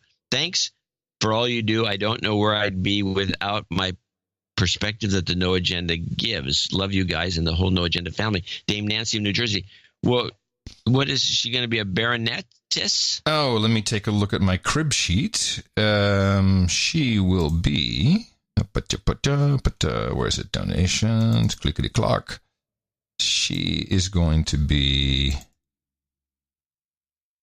Is she on there? Yeah, she becomes a baronetess. Okay. Baronetess, yes. Always be, when you send these notes and you might want to mention stuff. So a question for our good dame from New Jersey. Are you coming across Texas if you're going coast to coast? I used to live in Jersey. We could have a lunch or something if you're passing through Texas. I'd go up to Canada. Okay. Alrighty then. Thanks. Onward. Sir Dirtbag Dave, $200. He's from parts unknown, apparently. The show's been great as of late, and unfortunately, I've slipped on my quarterly donation of 12345. We just welcomed the newest baby dirtbag into the family and have been all too busy as first-time parents, as millennials, no less. All right. Congratulations. The dirtbags have a new human dirtbag. New dirtbag. Baby dirtbag. New dirtbag in business. In residence. So please send me some new human resource karma over for Claire, born on 4/9, and for her mother, Stephanie, who is a terrific first-time mom and an avid avoider of the show. Well done, Mom. Congratulations. Welcome, new dirtbag. You've got karma. The only dirtbag is the mom. An avid avoider. DJ Fuji of Jersey City, another Jerseyite. 200. This donation comes from DJ. ITM gents, I'd like to wish a very happy birthday to my dear friend Sir Super Steve, who just celebrated his 40th revolution around the sun. Also, a big shout out to Sir Smokes a Lot. Can I get a Jobs karma? The message is clear, and that's true. Yeah, I think we can do that. The message is clear. The message is clear. That's true. Jobs, jobs, jobs, and jobs. Let's vote for jobs. You've got karma. And that concludes our list of executive and associate executive producers for show 1129, I think is what we're at. Yes, 1129. I had a real scare doing what I was producing the show. Yeah. This has never happened to me in Windows before. So I am, well, why don't you close the segment out and I'll tell you my story. I'm riveted. I'm at the edge of my seat now, a real scare. No one scares Dvorak. So I'm producing these clips. I got them almost all produced except one. I go to save it after I've edited it, and then instead of the normal folder that comes up on the save side, the folder's not there. Okay. And so I look, and folder 1129 is not there. All the files are gone. Including the folder. I hit like Control Y, or I just hit a couple of keys earlier. Well, this is where I'd start with my investigation. When someone says, I hit a weird key combo and then something went wrong. Okay. Okay, so now I hit the weird key combo. I said, oh, my God. And so I started looking around. I couldn't find search for 1129. I did everything I could. If maybe it's got moved to another folder. That happens where accidentally pick up a folder and drop it in another folder and it's stuck in there. Yeah. So I said, that's not it. Oh, I bet you something happened. Something bad happened. So I go to the trash can. I said, well, I'll just retrieve it from there and I'll put it back on the screen. No problem. It's not in there. Oh. So now I'm really freaked. And so I say, okay, let me think of some. So I decided to do a search on one of the file names that I remembered. And as you know, because you have to look at these names, it's almost impossible to remember the name of these files because I misspell everything. Yeah, so it's not a... But I do know starpbs.mp3 will show up with something. So I decided to do a whole disk search for this. That's fast enough. I got to hurry. I got to... Yeah. All right. So it goes and boom, it starts finding these things. Boom, boom, another one. So well, they're here. The files are still alive. They're alive. And so I can't, it doesn't show me in the bar where they are. And so I go to properties at the bottom, click on properties, and then go at the bottom. You can see what folders. And they're all in folder 2. And what folder 2 was the initial name when I created a new folder for the desktop of Clips 1129. It reverted the Clips 1129 folder name I know to what happened. the original. Right. Okay. I can tell you what happened. You somehow did a Control-Z in the file explorer, and that's when it reverted, because it will remember your undos per application, and your file management system does the same. So that's how that happened. It wasn't a Control-Y, it was a Control-Z that you did. Could be. I think so. Wow, that was riveting. I'm glad we... Well, believe me, my heart was a-pounding. It was just all... Here's what I'm thinking to myself. I've lost all these clips. I have to go re-download the shows and whatever to get the clips back to try to at least put some of them back into the show. And then I have to get up early in the morning. And that's the part that really had, because I've changed my style. I don't get up early in the morning to do the show anymore. I get up just before the show. And I didn't want to have to deal with that. Well, John, again, thank you. Oh my God, that is amazing! Thank you, everybody. That's our donations. Please go out and propagate. Our formula is this. We go out, we hit people in the mouth.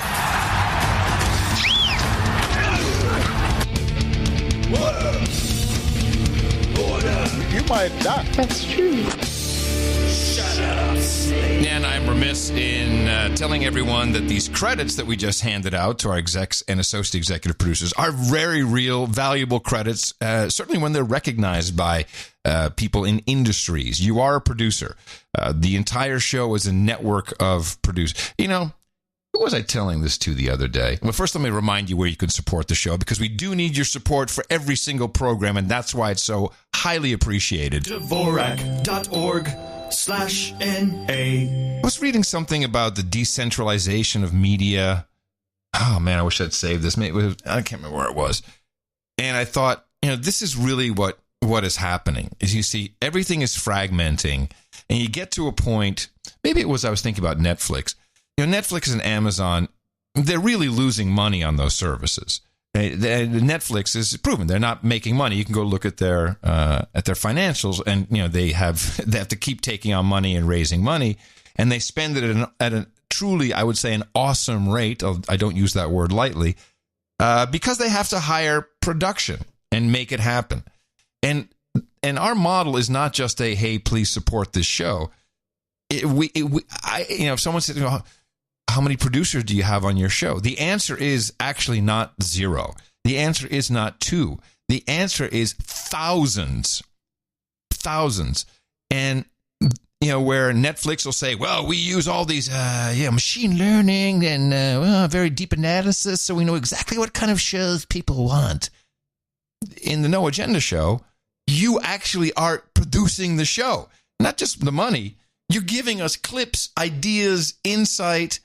I could never neither of us could do what we do without you. Well, John, I think you could, because you have.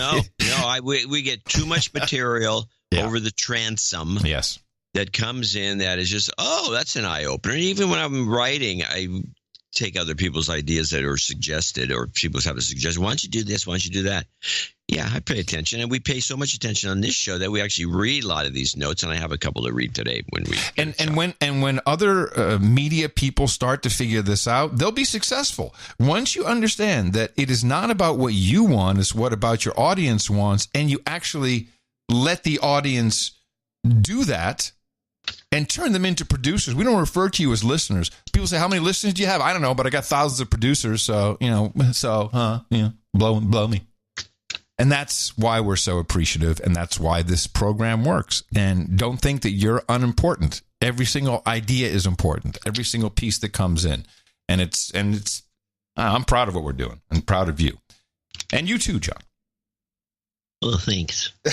Hey, I don't take this postmodern art form that we're doing lightly. This is the only legacy I'm going to have. I mean, you may have a little bit, I don't want to. Well, you actually don't even know that you've been postmodern since you started off as a VJ, which is ludicrous. VJ. A VJJ. You started off. I know. I got some interesting. Oh, I was watching Bill Maher. I need to play this. So, people, I call myself the crackpot, you're the buzzkill, but any new person or even if when noagendasocial.com just appeared on the Fediverse, people are like, conspiracy theorist. I mean, that's an easy one, right? The conspiracy theorist. And Bill Maher had the Seth Abramson on as his first interview of the day. And he's been around. I think he's currently a columnist for Newsweek. And he wrote a book, something like, In Plain Sight, Trump Colluded, Trump's an Asshole. So I think that's the title of the book. But he sat down, and when I listened to what they were talking about, I'm like, oh my God, this is a really fantastic phrase this guy has invented. He's a conspiracy theorist, but he explains it in a different way with a setup from Bill, of course. I want to just talk about your technique because I think it's very exciting when there's a new literary event. And I would say what you do is that. I mean, you're what is the word you use? A curatologist or a curatology or? Curatorial journalist. I can't get that. Curatorial journalist, John. What does that even mean? He goes through curations? Oh, no. Listen. Develops stories? No. Yeah. He's a hoarder. No. He's a conspiracy theorist, only he's calling himself a curatorial journalist. This is our new title. Listen. Here. Curatorial journalist. I can't get that. But I get close. And what you really do is put out a long Twitter feed. I've read it. And it's interesting because it's like watching someone write a book in real time.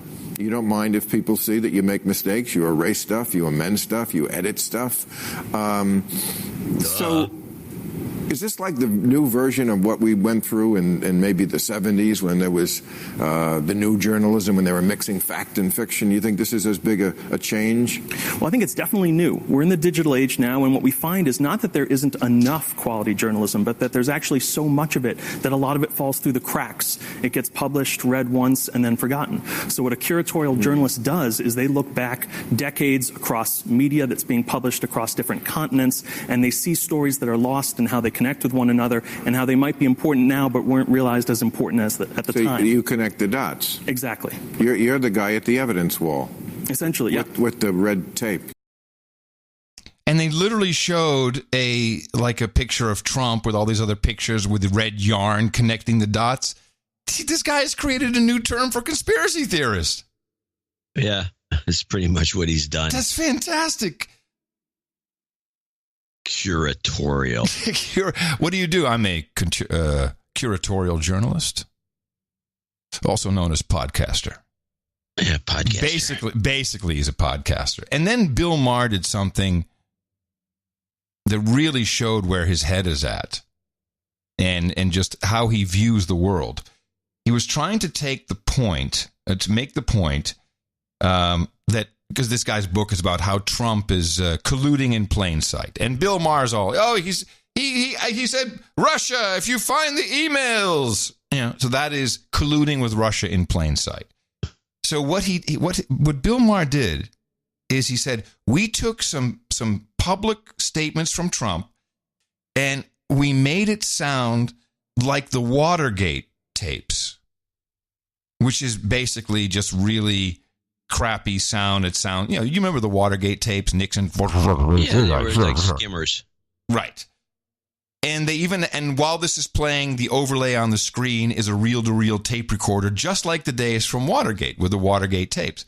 And they've taken all these quotes from Trump and edited them together from completely different scenarios, situations, different speeches, and then says, well, listen to the segment. Well, he's colluding in plain sight. I'm glad you said that. I've said that myself for a long time. So we did something tonight to illustrate this. Now, the comparison, of course, is always to Nixon.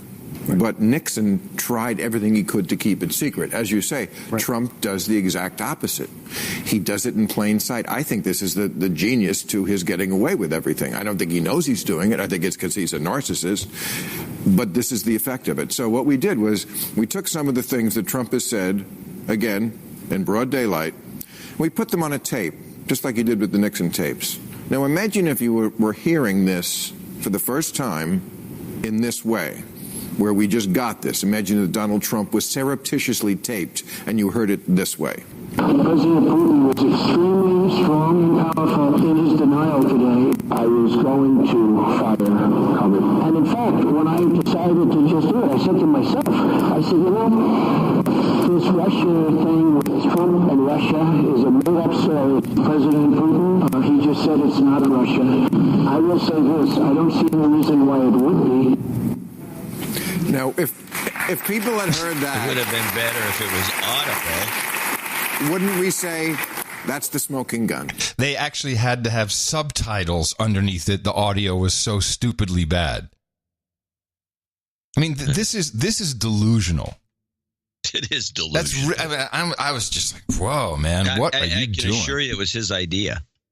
Oh, yeah. Well, it was just stupid. And I don't know. It's nuts.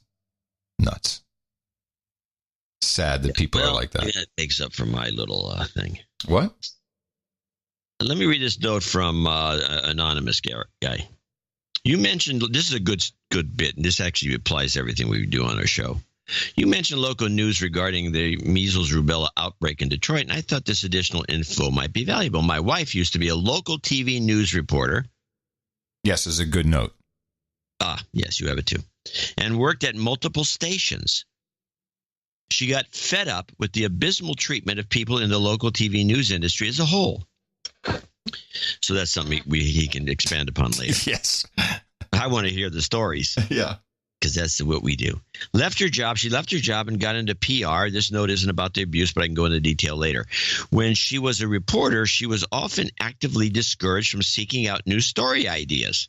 She was regularly handed a copy of the local newspaper for the day and told to cover something from it. The local TV, by the way, I know for a fact that this is done on most stations. Oh, listen. It's usually the New York Times they give them. And by the way, every single bad morning radio show, they do something called show prep, which means they sit a guy down. Well, it used to be at Z100, Coach Mike would literally snip the front page and paste it onto A4 pieces of paper, and that was show prep. It's just reading from the newspapers.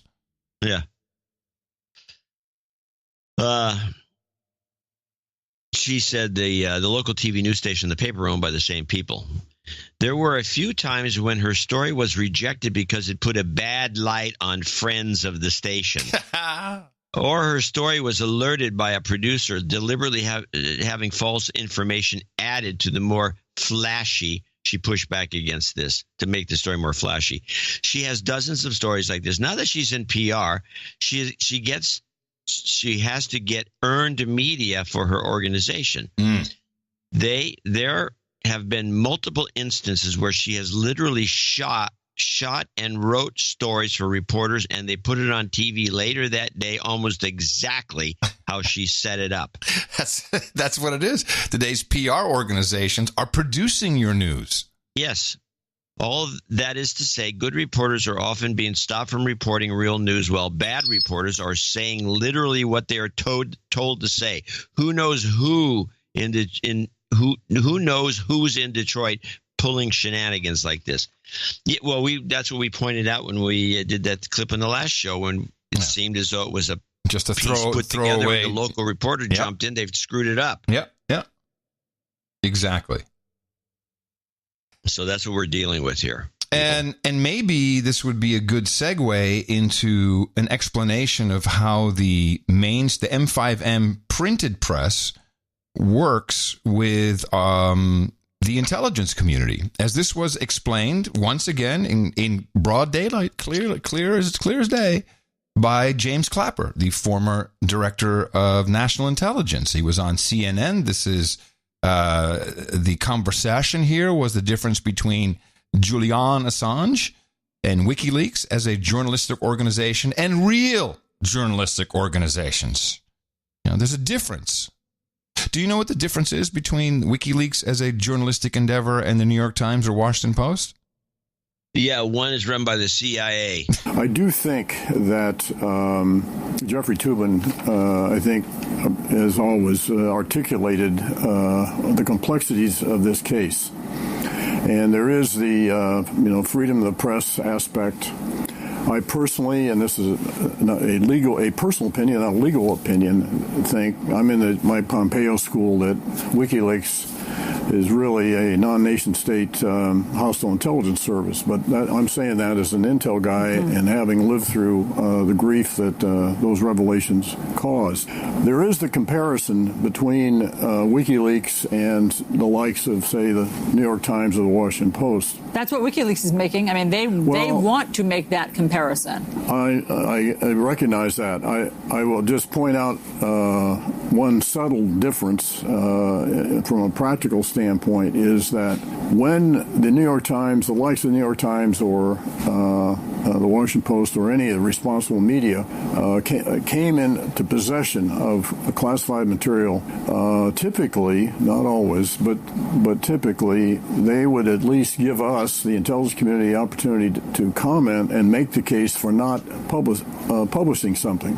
Now, I will say also that their definition of what is harmful to national security and my definition of what's harmful to national security, we're not exactly congruent. Look, these are conversations. The important difference here, Allison, is that at least we had the opportunity to make our case.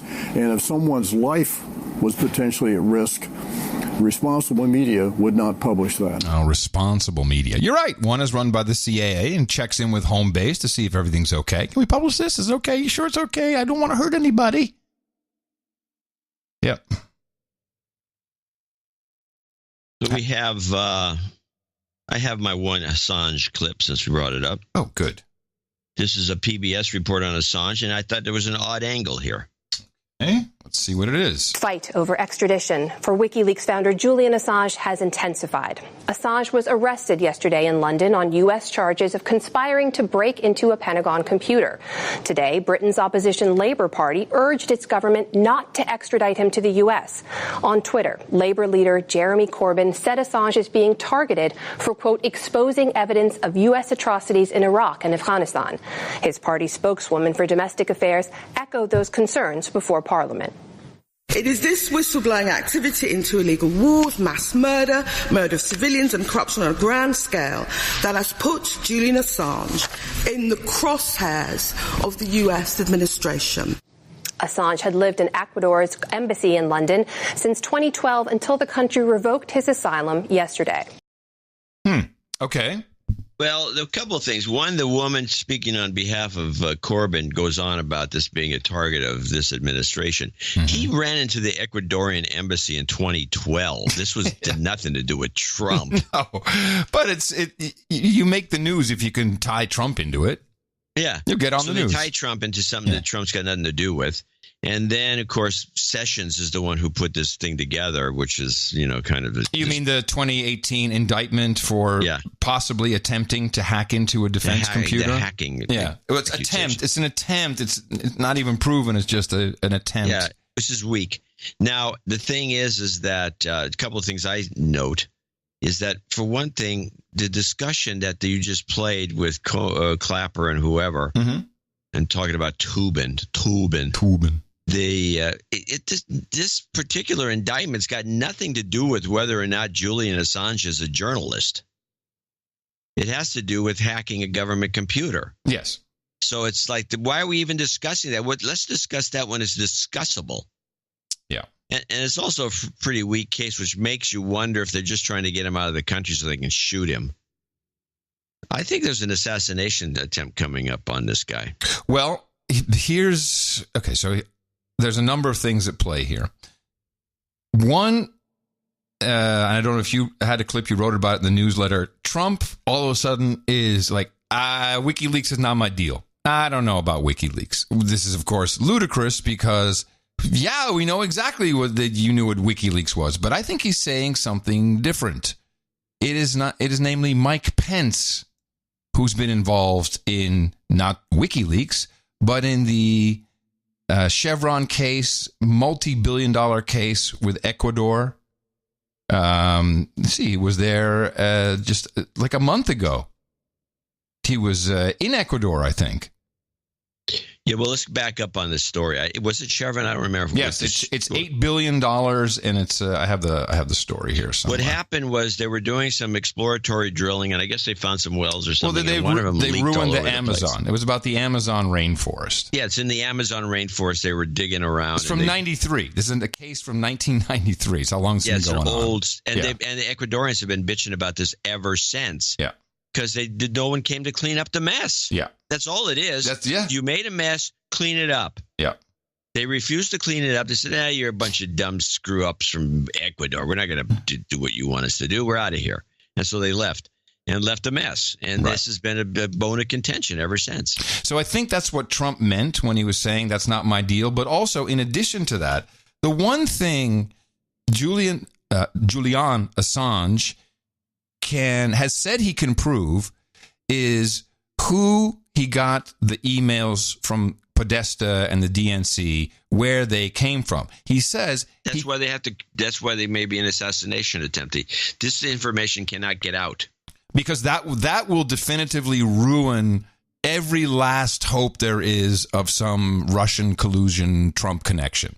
Yeah. That's the last one. That's why Roger Stone is still waiting for sentencing. And he's got a gag order on him. Yeah. Was there advance notice of the Trumps about the emails? And of course, it was literally 1 hour after the Grab 'em by the Pussy tape came out that the emails dropped. Let me just use the vernacular.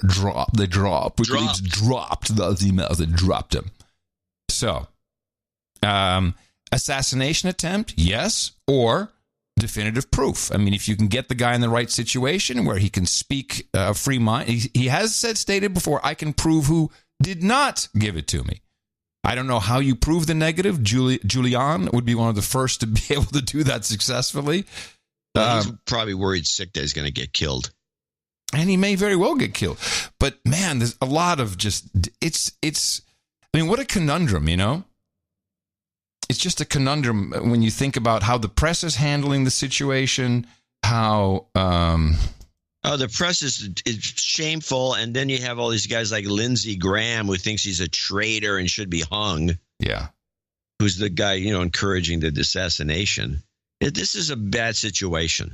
And I just want to remind everybody that, what then Bradley, now Chelsea Manning, what was given to WikiLeaks, besides all these diplomatic cables, which, were they really very interesting? Now, you could build a story around them, and oh boy, I'm so shocked. But the helicopter gunships kind of indiscriminately murdering people and laughing about it and waiting for the double tap, and that was disgusting.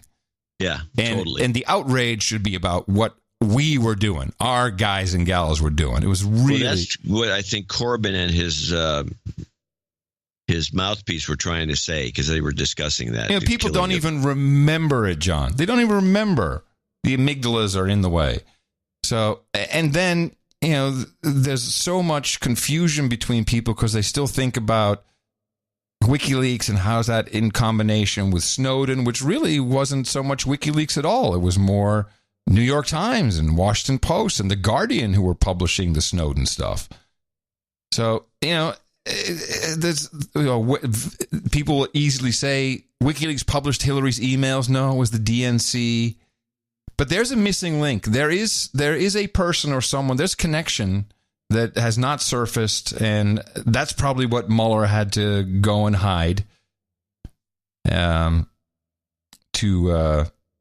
make that bad news. Maybe it's the Seth Rich thing. I don't know. Something had to be hidden to go away. Mop up. I got an email from a spook. He says, I'm a spook who also catches other spooks. Which I thought was pretty good. The spook catcher. Spook catcher. A spooky spook catcher. Spook catcher. Anyway, the whole spying thing, which we have I think you have it too, the funny Comey. Oh, Comey. Yeah, this is unfortunately, I'd like to get the bigger clip. Yeah, I couldn't find it either. I was looking everywhere. It's like, I want to hear what he says right after that. I'll play. They cut it off, typically, which is what I don't like, which you bitched about earlier in the show, and I'm all in on that. It's bad. And it's also, the clip itself is edited by CNN. And I couldn't find it on CNN's I couldn't find any video from this conference. So here it is. With respect to Barr's comments, I really don't know what he's talking about. When he talks about spying on the campaign, it's concerning because the FBI and the Department of Justice conduct court-ordered electronic surveillance. I have never thought of that as spying. So let's unpacking that for a second. I love how we went from you need to obtain a warrant to spy on someone to, well, the court ordered us to spy. It's very different. It's the same thing, only it's just making it look like, oh, the court ordered us to do electronic surveillance. The court ordered Now, you. there's something else going on. Nobody requested it. Well, so here's the real problem. Remember we were talking about Barr mentioning the rules after Vietnam and how this had changed and how there's certain things that could constitute illegal spying. And we were talking about what changes were those. Yeah, and Barr kept using the word illegal. So yes, and so the spook who catches spooks said, this is about Section 15 of Executive Order 12333. And we've spoken about 1233 a lot. I think it was signed into law in 81. And this is what forbids the CIA specifically from assassinating people, assassinating leaders. Hey, guys, it's 1981. Stop killing people. And the second one, no spying on American citizens. And I believe Brennan, this being mainly a Brennan thing, I think that Brennan didn't cover his ass enough, and maybe Mueller was able to help him because the CIA did spy. And they are the ones not allowed to do that. And heads will roll. In fact, if the Attorney General could prove that the entire Mueller investigation was started with a CIA doing surveillance on any American citizen, the entire investigation can be invalidated and thrown out completely. And there's real heavy fines for doing this stuff. And people could go away for a long time. This could be why Brennan. He's so fucking nervous. He's a nervous wreck. He's coming out. He's shaking. He's irked about this and that because he's under the gun. Yep. He should just shut up and get out of town. He should, yeah. He's making it worse on himself because they could almost have some sympathy for the guy if he wasn't such a jerk. Well, as we say in the Netherlands, een kat in het nauw maakt rare sprongen. Which means? A cat driven into the corner can jump in weird ways. Wow. Those Dutch, huh? That's the best one you've had so far. Oh, thank you. Teaching people Dutch, one podcast at a time. Now, there is I've talked about this before in the LibJoes, about they're banking on, at least my LibJoes. Yes. They're banking on Trump going down because of not campaign finance, but the inaugural committee finance shenanigans. So I'm looking at the feed, and there they are. They're all jacked up about this woman, Lulu Ramadan. Oh. Lulu Ramadan is a reporter just out of school, and she seems to have gone to Florida Mid-Atlantic or some school of Florida Atlantic, something like that. One of these schools in the middle of nowhere, Florida. Mm-hmm. And she works for the Palm Beach Daily or some lower end publication, but she wants to move up. So she's been doing a lot. So she ends up on the Rachel Maddow show. And I think there's a connection there too between her like-minded lifestyler. Okay. Oh, and you mean a member of the community? A member of the lifestyle community. And so she comes on the Rachel show, and she sounds like maybe she's a Muslim. She seems more like a cheerleader type with her voice up. Wait, a lesbian Muslim? You think she's a Muslim based on her name? Oh, okay, I got you.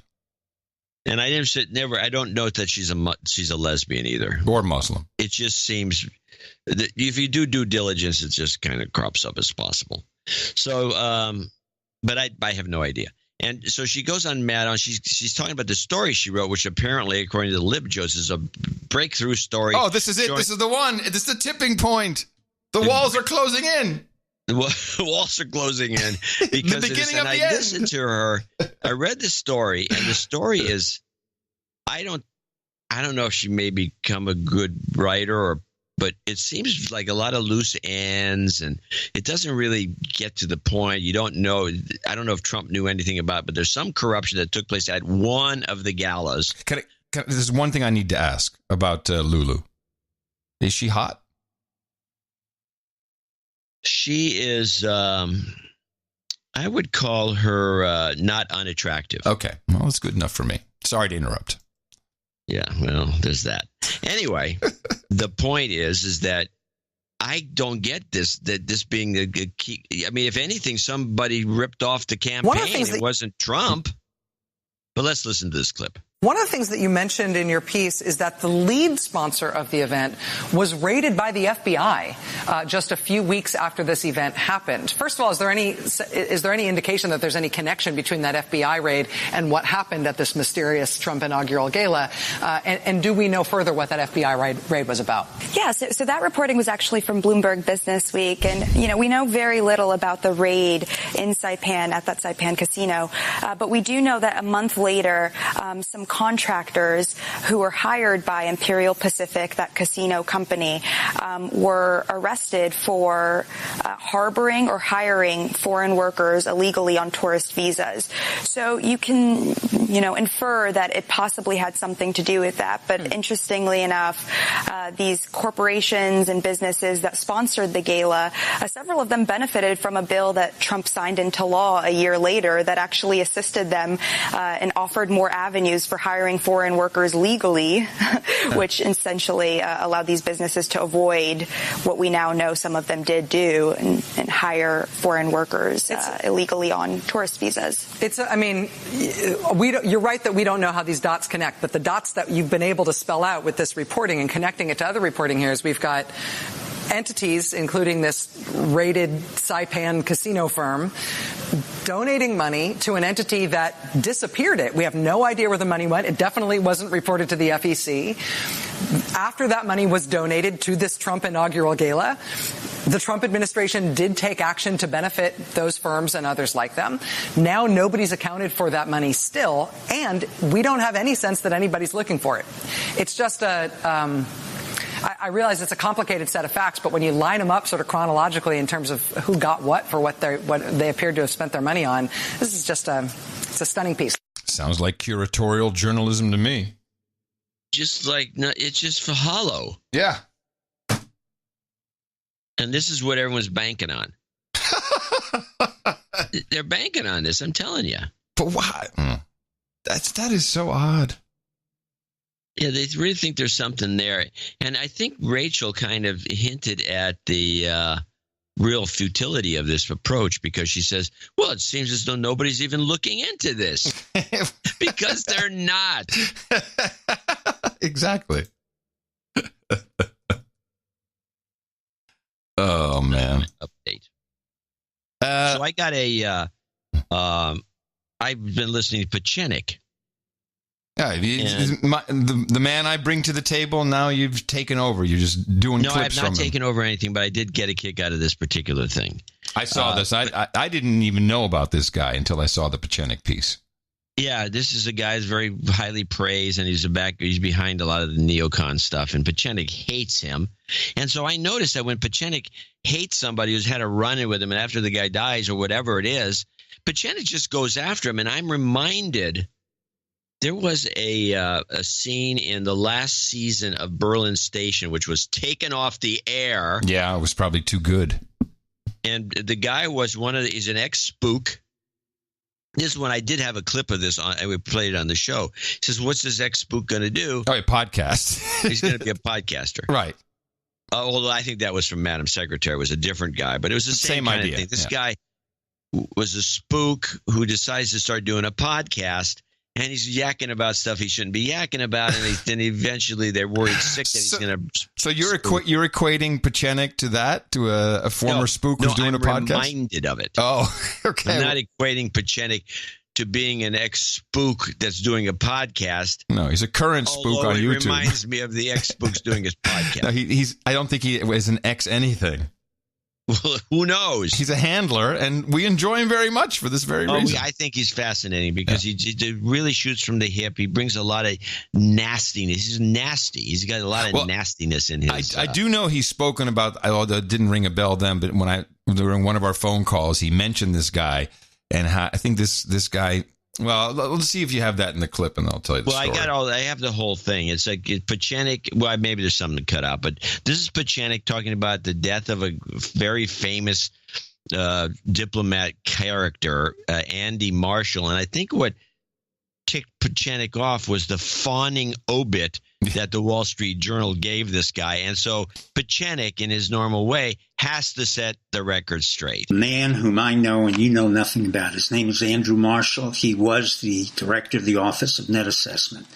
It all sounds very fancy, but the reason I'm bringing up because he is the father of the neocons and the implementer and strategist for 9/11, the false flag, and the man who sent our intelligence, the CIA, and our military into harm's way in Iraq. Let me talk about Andy Marshall. Andy Marshall was 97 when he died a few weeks ago, and the Wall Street Journal wrote about how great an American he was. He wrote papers on strategic warfare, and he was one of our great thinkers. Nothing could be further from the truth. So I cut it there because this is the point where I said, "Do you think we should play any more of this, Adam?" Yeah, I think we should. This is very enjoyable. It's you're right. Even if it wasn't about spooks, it's just interesting that a guy has no qualms whatsoever at cutting down a guy who just died. Yeah. Yeah. Right. Speak ill of the dead. Heartless. And, that's what we need our spook division to be. Heartless. Yeah. Yes. I like spooks that do this. Just it's factual, ma'am. Nothing else. I knew Andy Marshall exceedingly well. When I attended Harvard, MIT, I left and I became the DAS for several administrations, as you all know. Henry Kissinger and Andy Marshall were very close. Nixon had appointed Andy Marshall, a man who never served in World War II. Let me repeat it again. He never served in World War II and refused to serve because he had a heart murmur. He could have served in the Korean War. He could have served in the Vietnam War. He could have served in any war he wanted to. But he claimed he had a heart murmur, and he was not allowed to come into the draft. I thought that was nonsense. And I told Andy this, but Andy had a propensity for creating papers that always declared that we Americans had to go to war and be number one. That's how we got to the neocons. In 1992, Andy had appointed Zalmay Khalilzad, Wolfowitz, Richard Pearl, Cheney, Bush, and Rumsfeld as the key leaders in the neoconservative movement, meaning that we, America, had to be number one, and Israel would be our co-partner, and we would be involved in wars around the world to make sure that we stabilized and unified the world. Well, you saw what happened in Iraq. You saw what happened in Vietnam. You saw what happened in Somalia, Sudan. This was all the product of Andy Marshall. I didn't like Andy Marshall, and he knew that. You don't say. Gee, Captain Obvious. Yeah. Now that's this. Yeah, he's a genesis of the neocons who have brought so much despair and death and darkness. even if this was his, they couldn't do it. These guys were incompetent boobs. So let's play him out. The reason I didn't like him, I found him to be slimy. I found him to be stupid. I said to him, I don't think that your papers at the Rand Corporation were anything significant. I think you were a Machiavellian individual who basically filleted everybody above him so he could get into power. How powerful he was? Exceedingly powerful, because you never heard of that office of net assessment. Let me tell you what happened. When I met him, I said to Andy, not only do I not respect you, but I'm warning you that I have monitored you since the day you left Nixon, and I have learned very well from sources and the monitoring we had on you, Andy, up to the point of 9/11 and then beyond, that you were deeply involved with the Mossad. In fact, he was so deeply involved with the Mossad, I had to deal with certain Mossad operatives and sent them to prison, and others I made sure that they never functioned again. And I warned Andy Marshall a year before 9/11, as I walked through DOD, I saw the CIA take over key positions. I saw Doug Fife being put into position, a man who had no credibility in our system, Wolfowitz, Zalmay Khalilzad, a slimy Afghan who's still right now doing our negotiations in Afghanistan, but he was the one who created the war in Afghanistan. We have John Bolton, a slimy little man who's in the White House. We have Elliot Abrams, who I almost killed, literally because he had gone against my own people in Panama and elsewhere. And then we had several others who came back. What I said to Andy was the following: you in any way harm our country or you deal with our military, you will pay heavily for that problem. In fact, what did happen is military intelligence monitored me, I monitored them. So let me quote Andrew Johnson, who said the following: disunity within America is treason. But let me quote John Wilkes Booth: sex sempus tyrannis, thus always with tyrant. A coward and a tyrant was Andy Marshall. Good night and good luck. So how do you really feel? You know, he's told me the Elliot Abrams story. Elliot Abrams is the guy who's currently doing the Venezuela coup. Isn't that the guy, Elliot Abrams? Yeah, same guy. Yes, he said he nearly killed him, and the reason why is Elliot Abrams had exposed several spies that Pachenik was running. I'm paraphrasing a long conversation, and these spies were nuns, and he had them killed. The Andy Marshall had the nuns killed. Really? Yeah. See, the thing is, and I'm just looking at the troll room, and there's a large, about half the people like this Pachenik's bullshit. You can't. Yeah, you should take a look at his bio on the Wikipedia. You can't really deny. Yeah, you can't really deny his official credentials. No. And I think he's a gift. He's a gift to the podcasting world. He is. He is. I find it very disappointing. At least he must. Well, he probably doesn't care. He's just getting this stuff out. Yeah. But he only has about 20,000 views on any one of his little bits that he does. He does one a week or one every couple of days. Every once in a while, Andy's wife comes up, says that it's a very funny thing to watch. It's not his wife. I have over 4 million views of my Barney robot singing "I love you, you love me." Yeah, no, it's 4 million views of Barney owned by some guy. That's the video. It's not your Barney video. It's my Barney video.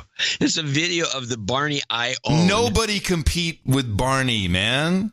That's unfair. I mean, that's 4 million views, and he gets 20,000 for telling us really cool stuff. Listen, I mean, by the way, you can tell the chat room, the troll room, I don't blame them for feeling this way because it's just very like, wow. It's hard to, It's very like, wow. What did you just? Well, I'm just saying, lose Pachenik 40 years. Pachenik's stuff is so inside baseball, behind the curtain stuff that it's like it's unrehearsed. It's unrehearsed. It's unscripted, and it flows right out of him. And if you sit there and because we did a special with him, we did an hour-long special show. If you listen to him and you're just Googling, Binging, Wikipediaing everything he says, all the names, all the dates, the occurrences, it's as if Wikipedia is running in his head. So I think he's the real deal. And, who the hell would even care to say this about Andrew Marshall?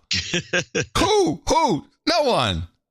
Exactly. So he sounds pretty real to me.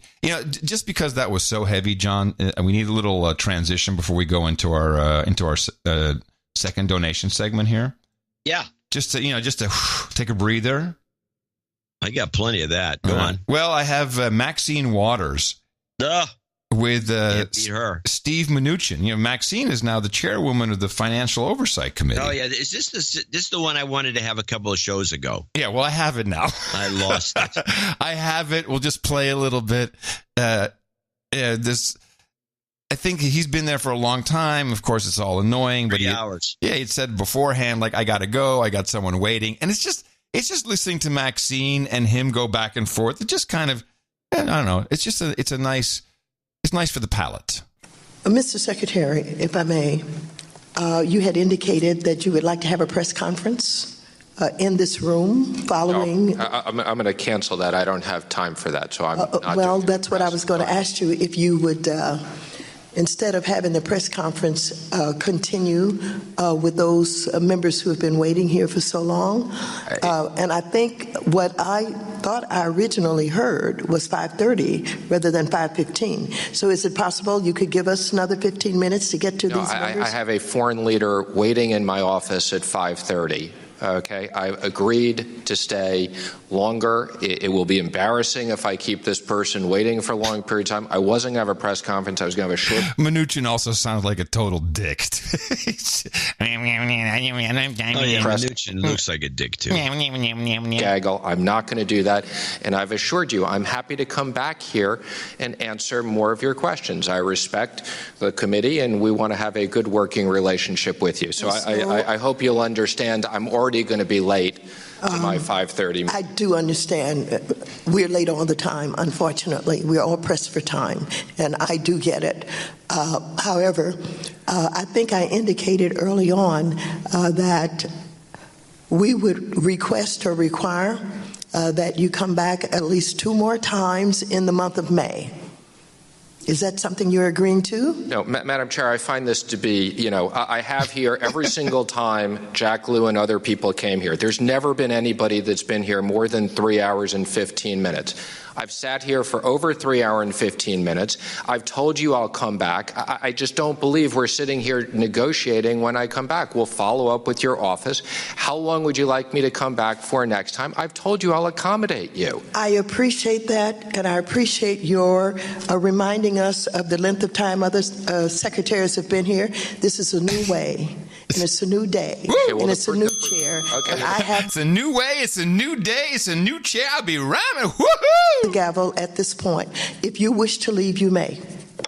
And she throws down the gavel, which is the new ISO of the day. Just throws down the gavel. Can you clarify that for me? Yes, clarify. If you wish to leave, you may. Okay, so we're dismissed. Is that correct? If you wish to leave, you may leave.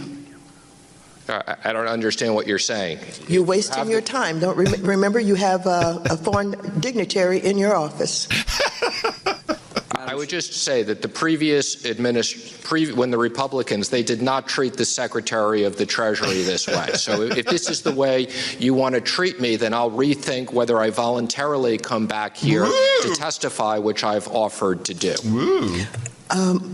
Mr. Secretary, I want you to know that no other secretary has ever told us the day before that they were going to limit their time in the way that you're doing. So if you want to use them as examples, you have acted differently than they have acted, and as I have said... it's a new Did Maxine. You get the rest of it? Yeah, I have it here. Play it out, because he says gravel. To keep me here so that I don't have my important meeting and continue to grill me, then we can do that. I will cancel my meeting and I will not be back here. I will cancel my meeting. I will not be. I'm going to run away from home. Be very clear if that's the way you'd like to have this relationship. Thank you. The gentleman, the secretary, has agreed to stay to hear all of the rest of the members. Okay, Please so just let's cancel be your clear meeting to the press. and respect our time. I am Who is next on the canceling list? my foreign meeting. You're instructing me to stay here, and I should cancel. No, you just made me an offer. No, I didn't make you an offer. You made me an offer that I accepted. I did not make you an offer. Just let's be clear. You're instructing me. You are ordering me to stay here. No, I'm not ordering you. I'm responding. Okay. I said you may leave anytime you want. And you said, okay, if that's what you want to do, I'll cancel my appointment and I'll stay here. Oh, so I'm responding to your request. If that's what you want to do. That's not what I want to do. I told you. What would you like to do? What I've told you is I thought it was respectful that you'd let me leave at 5:15. You are free to leave anytime you want. You may go anytime you want. Please dismiss everybody. I believe you're supposed to take the gravel and bang it. That's Please do not instruct me as to how I'm to conduct this committee. Please, gentle lady. This is a bunch of scumbags. So I think the clip that you want to ISO is you can take your gravel and bang it. That's exactly what we want. I want you to be queen. My love for you is almost obscene. I really hope you know what I mean. Maxine, Maxine, Maxine. I'm going to show my support by donating to No Agenda. Imagine all the people who could do that. Oh yeah, that'd be fab. Yeah, on No Agenda in the morning. Well, this segment's going to be kind of short because we only actually had 20 donations in this. I know. It's been kind of... Well, this is also... It's tax weekend, so everyone's worried. Tax weekend is Easter's coming up. Wait a minute. It wasn't the Trump tax cut was not supposed to make everyone rich? Didn't seem to do that. Oh, okay. That's a bummer. So no refunds then, huh? Well, I don't know. We didn't see any yet. Yeah. The people who do have the big dough and they got their tax returns in early, some of them did. That was months ago. But this, we got starting out with Christina Gander, $123. And this is her first donation. She should probably get a de-douching. Okay. You've been de-douched. Show makes her week. Brandon Fenton, $99.99. Kurt Kubal in Wayzata, Minnesota. He even says, happy birthday to me, 415, taxes suck. Okay. There's your answer. Nailed it, yeah. Baron Mark Tanner, 6789. Pete, he's in Whittier. Pete Federici, $59.95. He needs a jobs card. We'll put it at the end. Yep. Christopher Dechter, $56.78. Kevin Stanchfield in the Santa Clarita, $55.10. Double nickels on the dime. Funny, nobody had the boob donation because I had it buried in the newsletter. Oh, I didn't find it, and I usually spot them right away. I didn't see anything. What was linked? The picture of me with the big head. Oh, so obvious.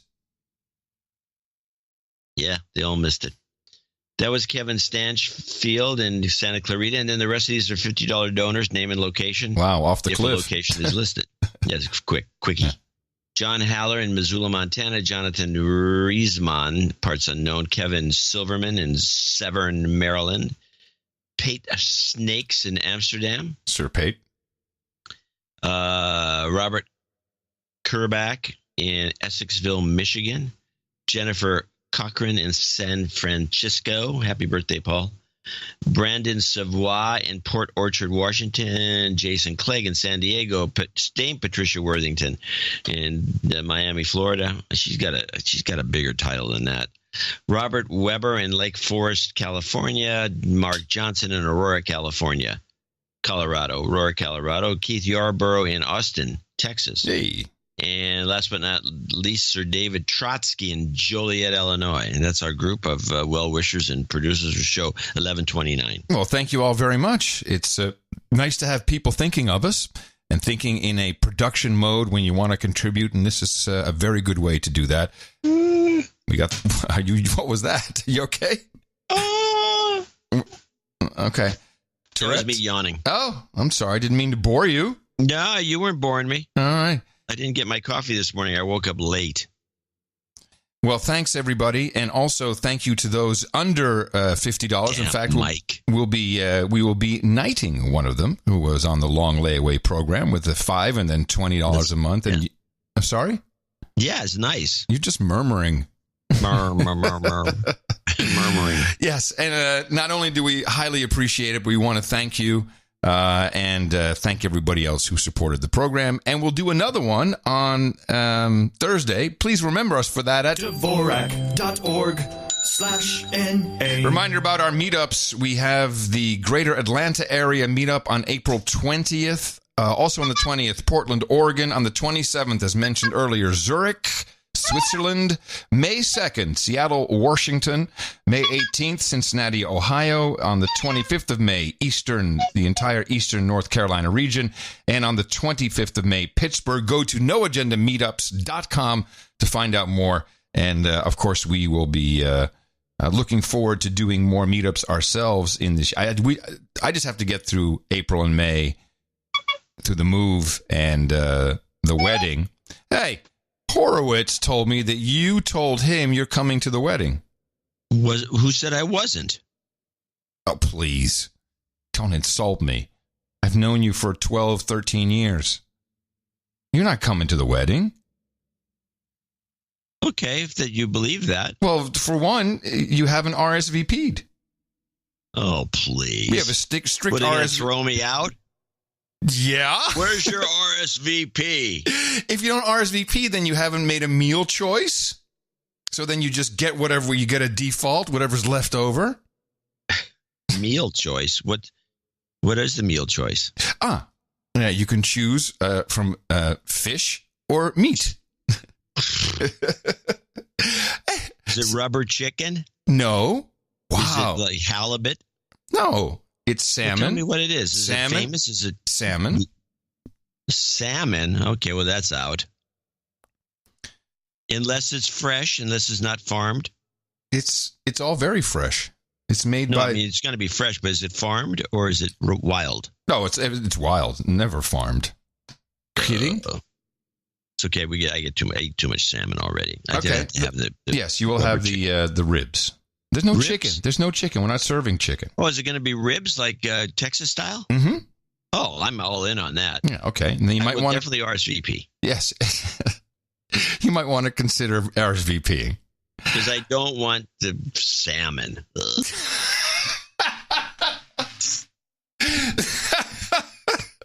The funny thing is, we did a tasting. You know, this industry is pretty interesting. So you do a tasting, and then you get to, you share the dish, and you're like, And we both were like, yeah, the salmon's good, but nothing compared to the ribs. No, not in Texas. But the salmon is very good, and it's on a bed of quinoa. Oh God! It's very good. Hopefully, it's served by an effete waiter. You are just the worst. We're really doing this, but it's fun. Neither of us have really had a proper wedding, apparently. Yeah, apparently. And the wedding cake, we had to go taste that. That was fun. Oh, yeah, who's gonna mush the cake in the other person's face? Just so you know, we are both staunchly against that and had decided long ago. That's what you always say before you mush the cake. No, that's not going to happen. Yes, that's the rules. I just looked at the way it's done. First you deny, no, we're never going to do that. And then one of you does it anyway. No, that's not going to happen. It's lame. It's lame. No, it's not going to happen. I'm not saying it's not lame. That is, we decided long ago. Would you like? You're going to get fake. You better be careful. I would say if I were you, I'd be ready to jump out of the way. Now, just explain this to me. What is the thinking behind this mushing the cake in your partner's face? Why? I have no idea. It's so stupid. Where does this start? What is the genesis of this? What is the genesis of this? It's lame. It's got to be either Three Stooges or Laurel and Hardy. I mean, there is no reason to do this. And it's supposed to be cute, but it's not cute. It's messy. But people take pictures. It's a photo op. Oh, blow me. Let me even know photo ops. Go away with all that. All right. Yeah, we expect you to get the mush then. Okay. Jobs, jobs. For anyone who needs it, your jobs, Karma. Let's vote for jobs. You've got karma. You know what, bitch? It's your birthday. Yes, we got a couple of those, and we're happy to share them with you. Here's our No Agenda birthday list for the 14th of April, 2019. Will Byer says happy birthday to his wife, Ashley Eisner Byer.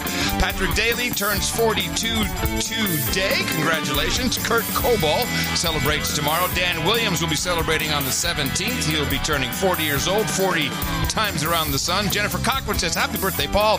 And DJ Fuji of Jersey City says happy birthday to Sir Super Steve, who turns 40 years old, and we join in by saying happy birthday from everybody here at the best podcast in the universe. Title changes, turn and face the slate. Title changes. Don't want to be a douchebag. Title changes, 2 on the books for today. As we discussed earlier, Sir Philip Paladin of the Common Sense has just gone ahead and changed his title to Sir Philip is Art.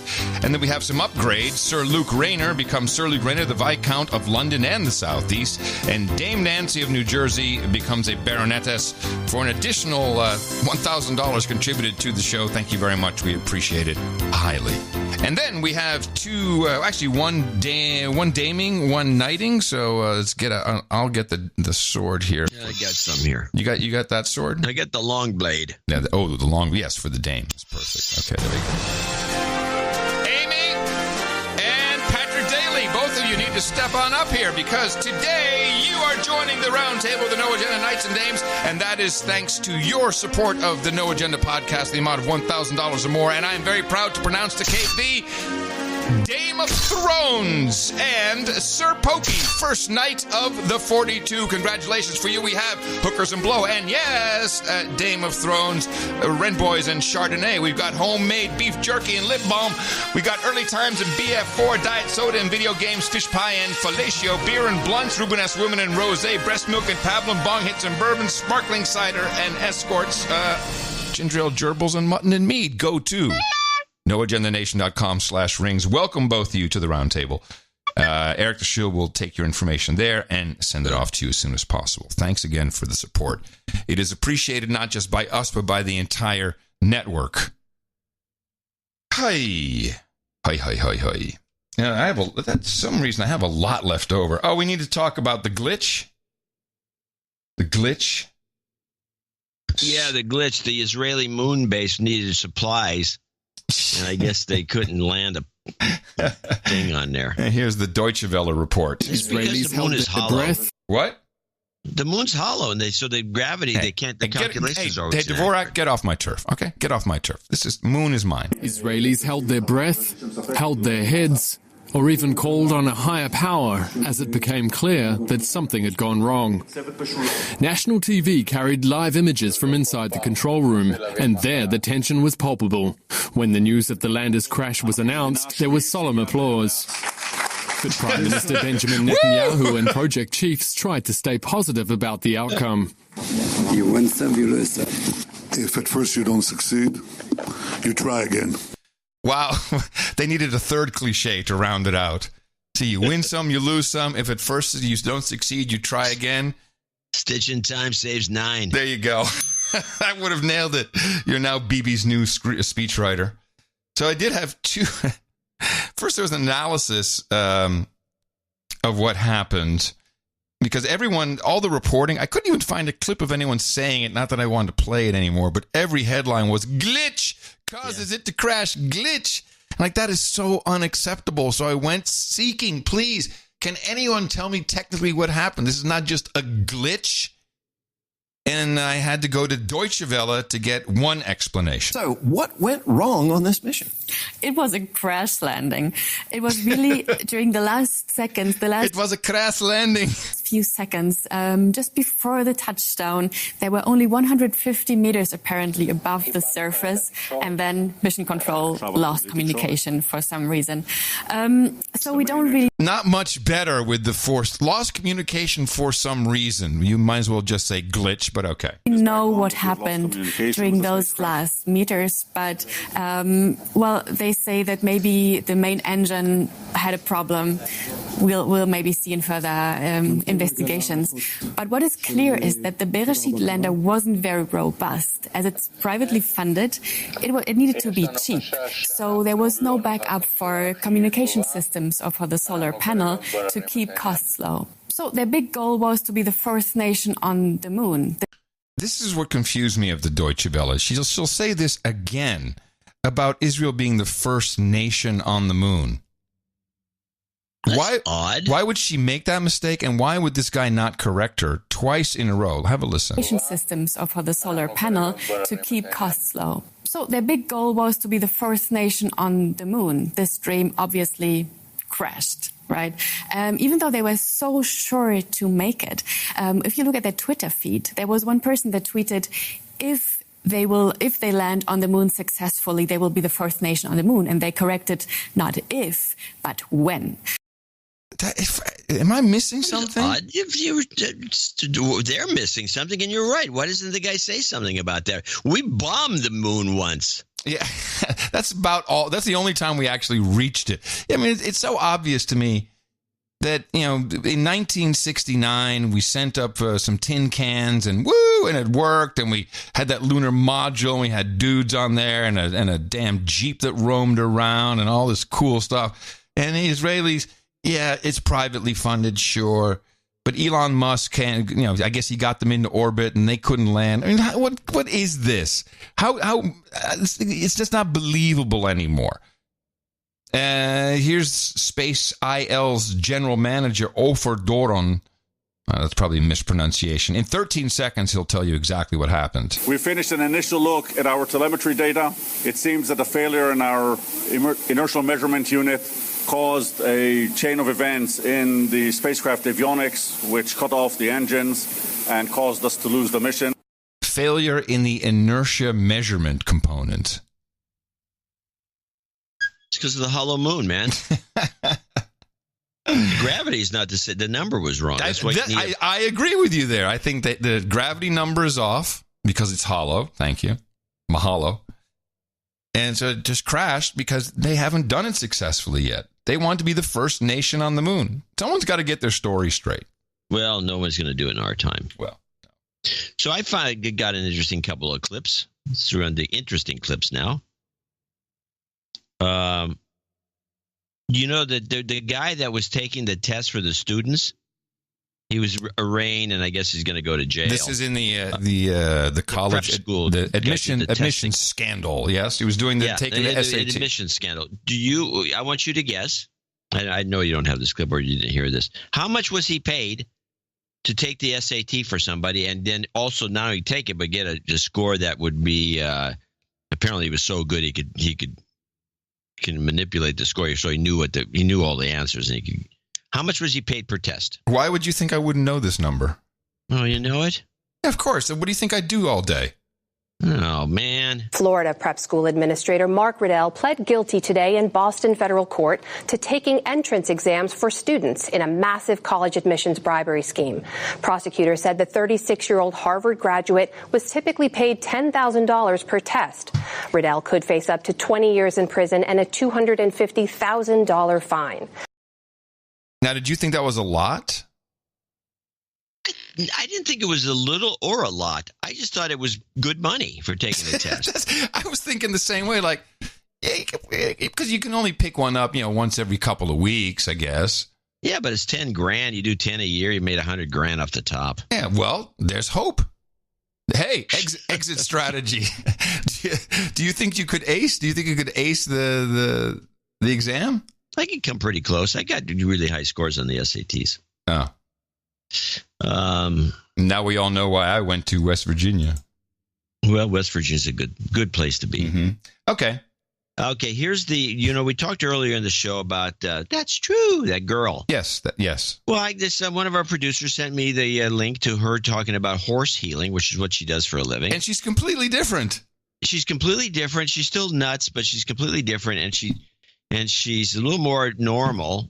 Oh well, if you want to call it normal with what you're going to hear here, but I think we need to just give a little taste of people who don't know what we're talking about. What is your original clip? What are they called?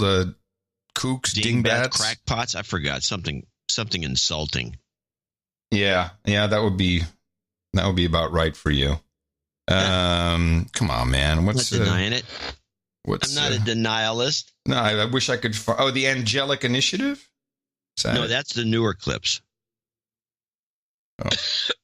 Let me look through my clip list. Yeah, if you can just tell me the name, I just want people to. If I can find it. Not everybody. I do a lot of work here, you know. Yeah, we all saw the picture of your studio. Yeah, a lot of work. It's hard to maintain. Yeah, I know. You got to clean all that equipment. I don't have. Well, wait. Maybe here. This is it. Nut balls. Oh, nut balls. 2 nuts on mosquitoes. Nut balls. 2 nuts on mosquitoes. Contacting Mary. All right, message from Mary. I cannot wait for this. No, this is not the message from Mary. It says contact. No, that's a different nut ball. I had a lot of nut ball clips. Nut ball 00 is the one we're looking for. 2 nuts on mosquitoes. Okay, I have 2 nuts. Oh, yes. Here we go. We're faced with this Hobson's choice of, as a collective, deciding to live gentler on the land. That's true. Not being so poisonous, like letting the mosquitoes flourish so that the birds can flourish, so that the mammals can flourish, so that all life can flourish. That's true. Okay, so I think everyone understands now, if you never heard of them.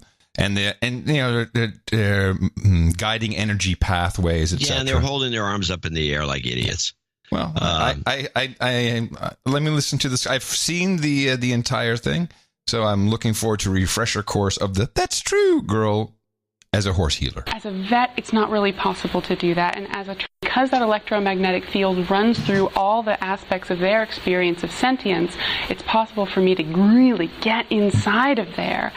And as a vet, it's not really possible to do that. And as a trainer, it's not really possible to do that. And so this is a very unusual skill set.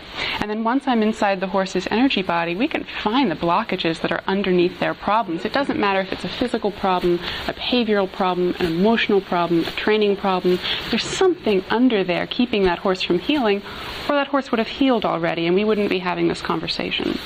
So I'm trained surgically to be able to work inside the energy body, get the blockage, get it out. And then the healing often happens like a miracle. Sometimes it's more like physical therapy, and we keep going back for layers until the problem goes away. And we know it's healed because the problem goes away and it never comes back. So that's the first part and the structural part of what I do that's different from normal energy healing modalities, which I recognize is a very funny phrase to be saying in this room. And then the second part of what makes my work different from normal energy healing modalities is where we leave the realm of what's even kind of normal, and now we're about to enter the territory of the truly weird. Show of hands. Who in this room believes in guardian angels? Good guys upstairs looking out for you. Wow, I like this room. Okay, fantastic. So you're on board. All right. I need to say something. When I saw this entire, it's like 15 minutes, all of a sudden it put into context what she's actually doing. Is that her mom or is that just another friend of hers? That's her mom. That's her mom. Yeah. I've done energy work, and I think she's legit. I have to say, it comes across as weird. Think that. I think that's probably why you insulted me a little while ago, because I think you're all in with this woman. You and her are compatico. When did I insult you? What are you talking about? Well, you said because I named it. I said I named it something insulting, and then you said, "Yeah, well, that's what you do," which was okay. So it wasn't insulting it was insulting in a meta sense, and. Because I knew when I got this clip, I said to myself, and now sounds like I'm insulting you, but I'm not. But I am and I'm not. It's meta. I got the clip and I said, you know what? I'll bet you Adam is into this stuff, and he's probably going to push back a little bit and take the side of this woman who is clearly a crackpot. Now, that said, she does, and I believe this to be true, she is hired by some of the top trainers in the Kentucky area. Yes, she for is. Thoroughbred For real money. Yeah, for real money. I'm sure. And they don't pay. They're not cheapies. I mean, we're talking about lots of money. Mm-hmm. So I'm not going to say that. Well, I am going to say it. It's bull crap. But okay, she's a horse whisperer. No, she gets inside the horse's energy body. Yeah. And once she's in there, then she can easily see the areas that have blockage that need to be opened up. Yeah. And Theremin, please. Theremin. I'm not. I'm sorry. Theremin. Yeah, when you call it, then you got to give it to you. Yes. But I am not insulted because just as I know how you write nasty clip names, which was not meant insulting or passive aggressive, you were right. I am pushing back a little bit because I've benefited from energy work. Yeah. So, and if, Was it a guy or a woman that was in your energy field? A woman. It was, I call her a witch. There's a funny punchline to that. Yeah. Well, where is it then? I'll let it go. Oh, okay. You and the candles. You set yourself up, and then you can't deliver the punchline. It's sad. It's because the punchline is just sad. I backed off. You're right. You pushed back, and I chickened out. So that's true, girl. Yeah. We do have a couple of updates that we want to get out of the way. Yeah. Wait. First, a mea culpa. I incorrectly identified show favorite Professor Stephen Cohen when it was really Andrew Klavan, who sounded very much like Cohen on the previous show. Where did you get this clip to begin with? Someone sent it to me. Did someone send it to you and identify it as Cohen? No, I misidentified it. He said this is on the Andrew Klavan podcast, and this is part of the problem when you have thousands of producers. This was on the Andrew Klavan podcast. Have a listen. So I listen. I think, this is Stephen Cohen, because I don't know Andrew Klavan. I've never heard him. I didn't know it was him. But I feel bad because we trashed Professor Cohen unjustly. We trashed Professor Cohen because he wouldn't put up with an interview by us. Well, I'm sorry. Yeah, exactly. See? We didn't trash him for what he said there because the stealer of the material was Molly Hemingway. Right. Yes. Well, no. So you didn't really trash Cohen as much as we trashed Hemingway and Cohen for not speaking, but even though whether that was Cohen or not, that fact remains. Hold on. What? I'm just getting into the professor's energy field, into his energy body. Okay, good. I got it. Everything's good. I fixed it. Yeah, we'll remove the blockage. So that was a mistake you made. Yeah, my mistake. And I blame myself because I have listened to Klavan's show a couple of times, and I should have caught this. It was my fault. I consider because the way we work this show is that we'd quality control each other constantly, and when somebody makes a blunder and screws up royally, the other person is supposed to jump in and call him on it, and gloat. Maybe it depends on the screw up because you make these minor errors all the time. And I do too. That are nothing. You just mispronounce something. Right. That doesn't nothing to gloat about. But this would have been a good one for me. But no, I completely dropped the ball. I don't know if I was not paying attention or if I wasn't thinking. Or I was irked by Cohen not wanting to do the interview, and that's what was clouding my judgment at the moment. Yeah. That had to be it. Yeah. No, Klavan's show is, someone said, well, you should listen to Klavan's show and get clips. He's not clippable. No. For one thing, he does what we do. So it's like. Well, this is something I need to mention. People will say, send me an email or whatever. Great, great clip for this. And it's some guy talking about a situation. And that's not interesting for us. No, we want news reports. Yeah, news reports. We want a person who's in the news, who happens to be on a podcast. But typically, I mean, I'm not going to play Jimmy Dore's opinion, although it doesn't always differ from ours. But who gives a shit? That's Jimmy Dore, just like he's like, who gives a shit? It's Curry and Dvorak. We need the people who are being discussed. If they're on the show, then it's a big deal. Yeah, and even Abby Martin doesn't qualify. No. She was on the Jimmy. You know, the problem with this woman, she was originally an Oaklander, as far as I know. Yeah. But the problem with her is that she gets these guys. She's like a vamp. Yeah, gets them all jacked up. Like Elizabeth Holmes. She got that kind of effect. Yeah, that's what Martin does. She gets these she get all made up. She doesn't go in plain Jane like she normally is. She gets all made up, wears her heels, and tries to stand up in them. And then she's there batting her eyes at these guys, and these guys are melting. Yeah. This is not good. We're not getting clips about this. This is no good. I mean, she does the same thing with, what's his name down in L.A., Rogan. She comes on Rogan's show and bats her eyes a lot and cusses. For some reason, she was on Jimmy Dore's show, and she doesn't cuss so much. She goes on Rogan's show, and she's cussing up a storm. Yeah. Well, at least, I'll give her this. At least she gets on Rogan's show. I couldn't get on Rogan's show if I... Well, I'll tell you, put some makeup on, a little blue eyeliner, and you'll be good to go on Rogan's show, I think. And curse. At least I've got the cursing down. Yeah, again, curse. Yeah. Yeah. And maybe wear some tight pants. That would probably help. Hey, I want to play one last clip because it kind of sums up everything that's wrong with a lot of people when it comes to climate change. This, the entire narrative has now come together into one ball of statement that Bill Maher put together in his show, in his New Rules segment. And I cut out most of the clapping and, just stuff that was like, he had joke after joke. I want your message, not your joke. So it is out of context in that regard, but it's very clear that the concept of there's too many people lives large amongst proponents of the Green New Deal and the New World Order and globalism in general. And I was very surprised because we've been through the population bomb thing, and it turned out to be completely bullcrap, and the adverse was true. And here's Bill Maher. And I love it when I do those setups and it doesn't start. No, it's always funny. It's always this is your guardian angel, man.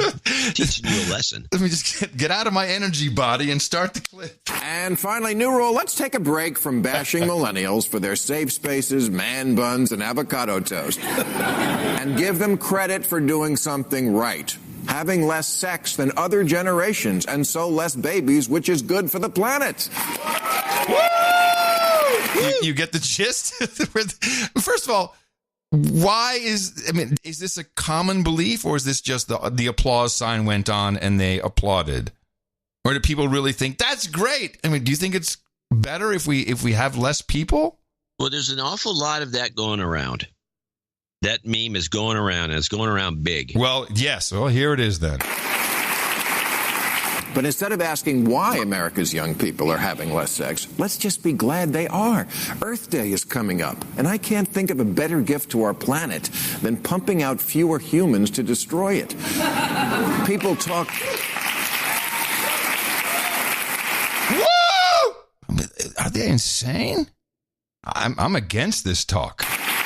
It's evil. Talk a lot about bringing a cloth bag to the market and driving electric, but the great under-discussed factor in the climate crisis is there are just too many of us, and we use too much shit. Climate deniers like to say, there's no population problem, just look out the window of an airplane, something but empty space down there. But it's not about space, it's about resources.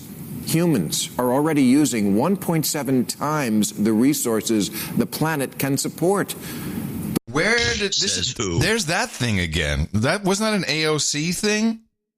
I don't know. It crops up. These are all population control nutballs. They want. They're trying to kill us. Trying to kill us off.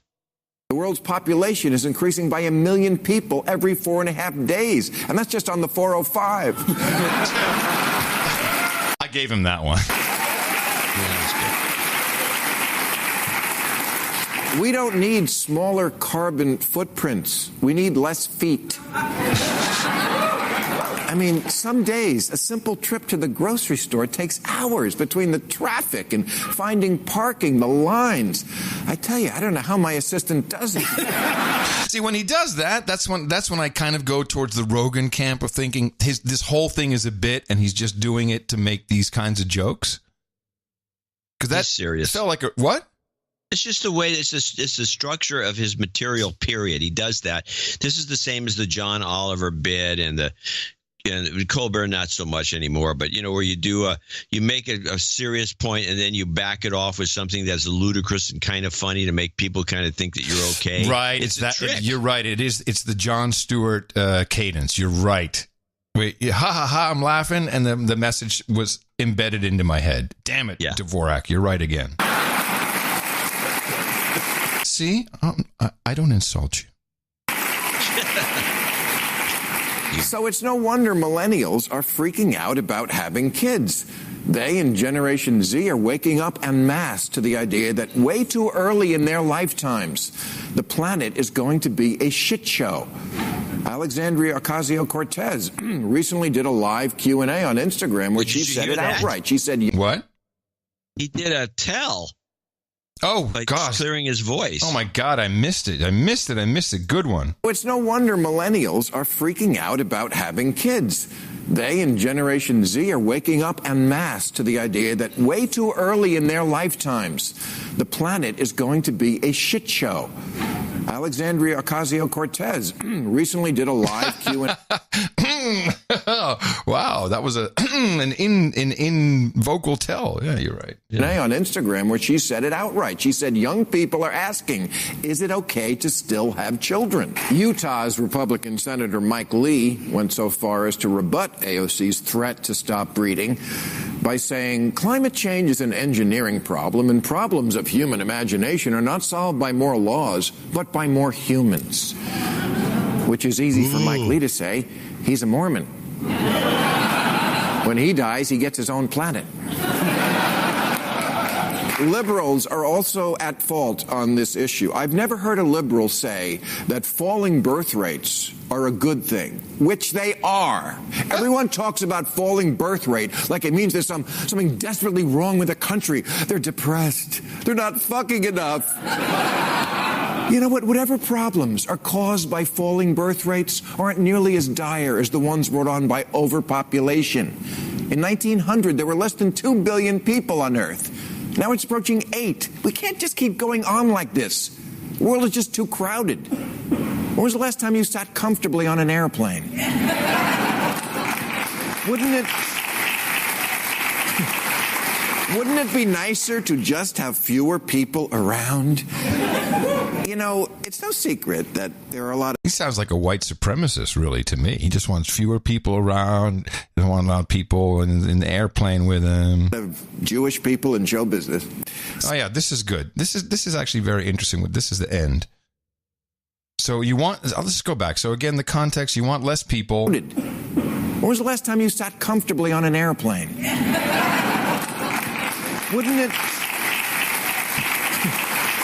Wouldn't it be nicer to just have fewer people around? Fewer people? It's no secret that there are a lot of Jewish people in show business. So on days here in Hollywood when it's a Jewish holiday, the traffic, delightful. Delightful. That's what we should be shooting for, to make every day look like a Jewish holiday in Los Angeles. I found that very odd. Hold on a second. He used the word shooting and then he wants less Jews? Yeah, and in context of fewer people, he's saying, fewer. That's almost like something, a joke Hitler could have made. It's coded. This is the way if it was Trump. Yeah, if Trump... He is coding the word shoot all Jews. Yeah. That's what he just said. Yes. And, yeah. We can play that game. It's pretty disgusting. Oh, I don't know why anyone did. This is a very bad, he doesn't. So he started off by saying, there's too many damn people, but just like Jews in Hollywood on a Jewish holiday, it's great. The world is great. So we want every day to be like a Jewish holiday when the Jews aren't there. Yeah, that's what we're shooting for. Yeah, that's what we're shooting for. It's exactly it. The world is just too crowded. When was the last time you sat comfortably on an airplane? Wouldn't it be nicer to just have fewer people around? You know, it's no secret that there are a lot of Jewish people in show business. So, on days... By the way, that by itself, I once said that in Holland in an interview, and the Dutch Anti-Defamation League came after me, and I had to apologize publicly because I'd said that. It's no secret there's a lot of Jews in Hollywood. Just saying. Nicer to just have fewer people around.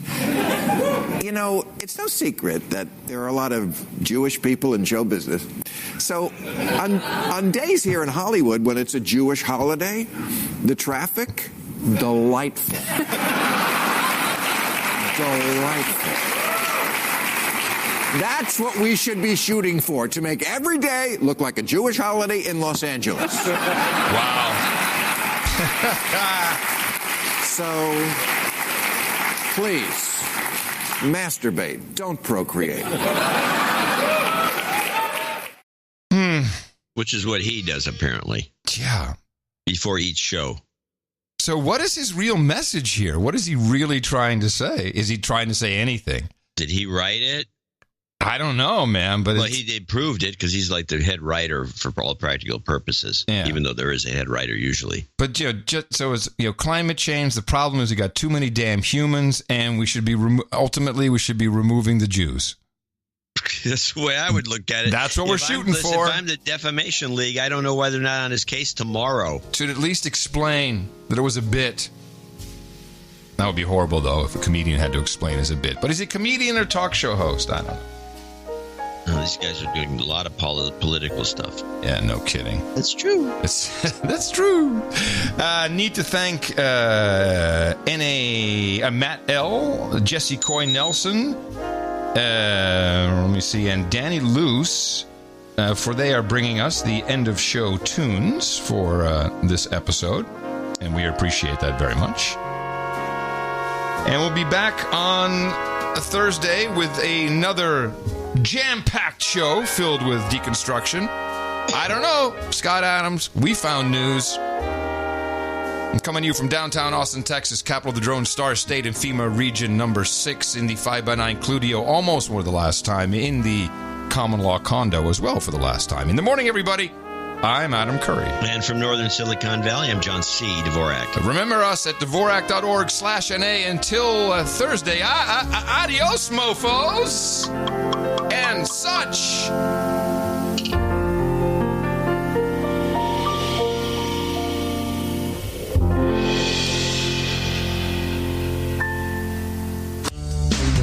I can punch pretty hard, not bragging. That's true. Yeah, I'm not bragging. A lot of men are like that. That's true. And then I slam your head in the concrete. I'm not bragging, but... That's true. I'm not some pseudo-intellectual here. That's true. I'm not bragging. Again, I'm not bragging. I'm not bragging. That's true. I'm not bragging when Jeff Bridges calls me. I knew Vladimir Putin listened on a routine basis. Chuck Norris listens to us almost every day. He's not bragging about Chuck Norris. That's true. You know, Oprah Winfrey is coming. That's true. That's true. I could pretty much speed read. That's true. I really have read thousands of books. That's true. I'm not bragging, but aren't those some big pecs? That's true. I'm not bragging. Again, I'm not bragging. I'm not bragging. I didn't believe in Santa Claus at 2.5, and nobody had to tell me. And I'm not bragging. I mean, it's a fact, folks. I can think 50 levels up, okay? I mean, I'm not bragging, but I was 14 dating college chicks. That's true. If I was to hit somebody 20 times, they'd probably die. That's true. This is big, big, big mojo. That's true. I mean, I'm not bragging. I just want you to get the newsflash here. That's true. The problem is I don't want to release this stuff on the earth. I'm not bragging. That's true. I'm not bragging. Again, I'm not bragging. I'm not bragging. I mean, I'm not bragging, but I would literally have just absolutely devastated all those people in about 10 seconds. And I'm not bragging. A lot of folks in the grassroots are bringing this to Trump, but we brought it directly to him. That's true. I got tricks 1,000 times more vicious. That's true. I know what I'm talking about. That's true. Man, I'm not bragging today. I'm Mr. Cool. That's true. When I was 12, I was going after women. That's true. I'm not bragging, but just about general concepts. I could sit around talking about quantum mechanics and M theory with people. I'm sitting with William Benny and I go, but doesn't a hologram of a mathematical equation of something with that much data create mathematically its own mass and create a distortion mirror of the sub-key, a projection of the dark matter coding? And he was just like, I'm not talking about classified stuff. That's true. The only demarcation moment is where there's an ant that you do not torch, and that's an ant that's carrying one of the dead ants back. Oh, no, you have to be, that's the guy you have to let go. Of course. Yeah, that's the guy that's on the side of a hill. Do you think that hill is just one big ant hill? No, it's mostly bedrocks. Bedrocks. Right here, house. Yes, on the side of a hill. That's a big giant rock. Okay. But there's enough soil. These ants, they don't need a lot. There's enough soil. That's called siege mode. Yeah. What other modes do your ants have? Well, they have sneak attack. That's called siege mode. Yeah. What other modes do your ants have? Well, they have stuff for people who are especially on the West Coast, these Argentinian ants. And this trick does indeed work. So one of the things that the ants will do in the kitchen is that they'll send a scout, 1, 2, 3, or 4 scouts out. Every single for people who are especially on the West Coast, these Argentinian ants. And this trick does the trick for people who are especially on the West Coast, when you wake up, well, you know I'm gonna be the man who's older like you. And when we go out, well, you know I'm gonna be the man who acts as Putin's fool. When you're suffering, well, you know I'll never be the man who's suffering with you. And if you're Muslim or a Syrian refugee, then you're not welcome in my outright UKIP coup. Cause I would tell 500 lies and I would tell 500 more just to stand up 8 and then not so big violent till we're out the door. If you're working, well, you know there's gonna be all sorts of low-paid work for you. Because the migrant who does the work that you won't do has been deported and they're back in the EU. If you're a patient with medication overshoes, remember, I'm the reason why it can't get through. Then when you're hospitalised, no one's there to care for you, because half the nursing staff have been deported too. So she won that because there'll be no king too.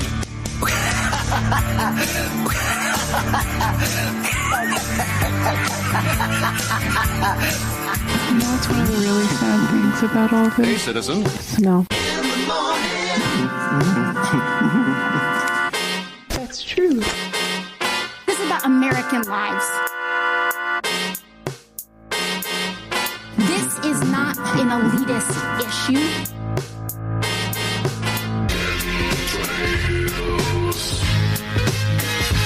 Contra. Fact check false.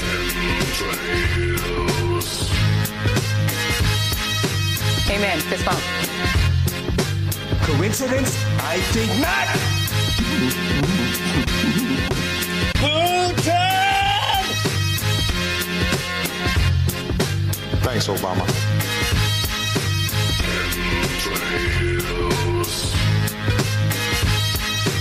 U.S. President Donald Trump. He said, yes, yes, yes!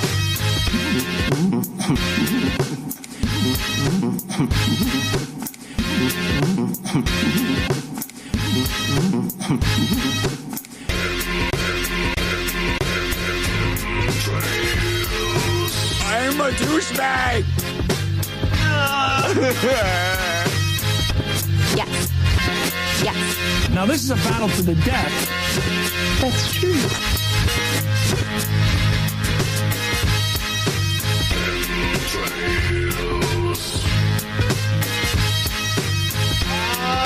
It is good to be back in Puerto Rico. Where it seems like people just don't care what's true or what's real or what's actually going on. Yeah, they don't care at all. That's true. The best podcast in the universe. Mofo. Dvorak.org/NA. Now it's Mueller time.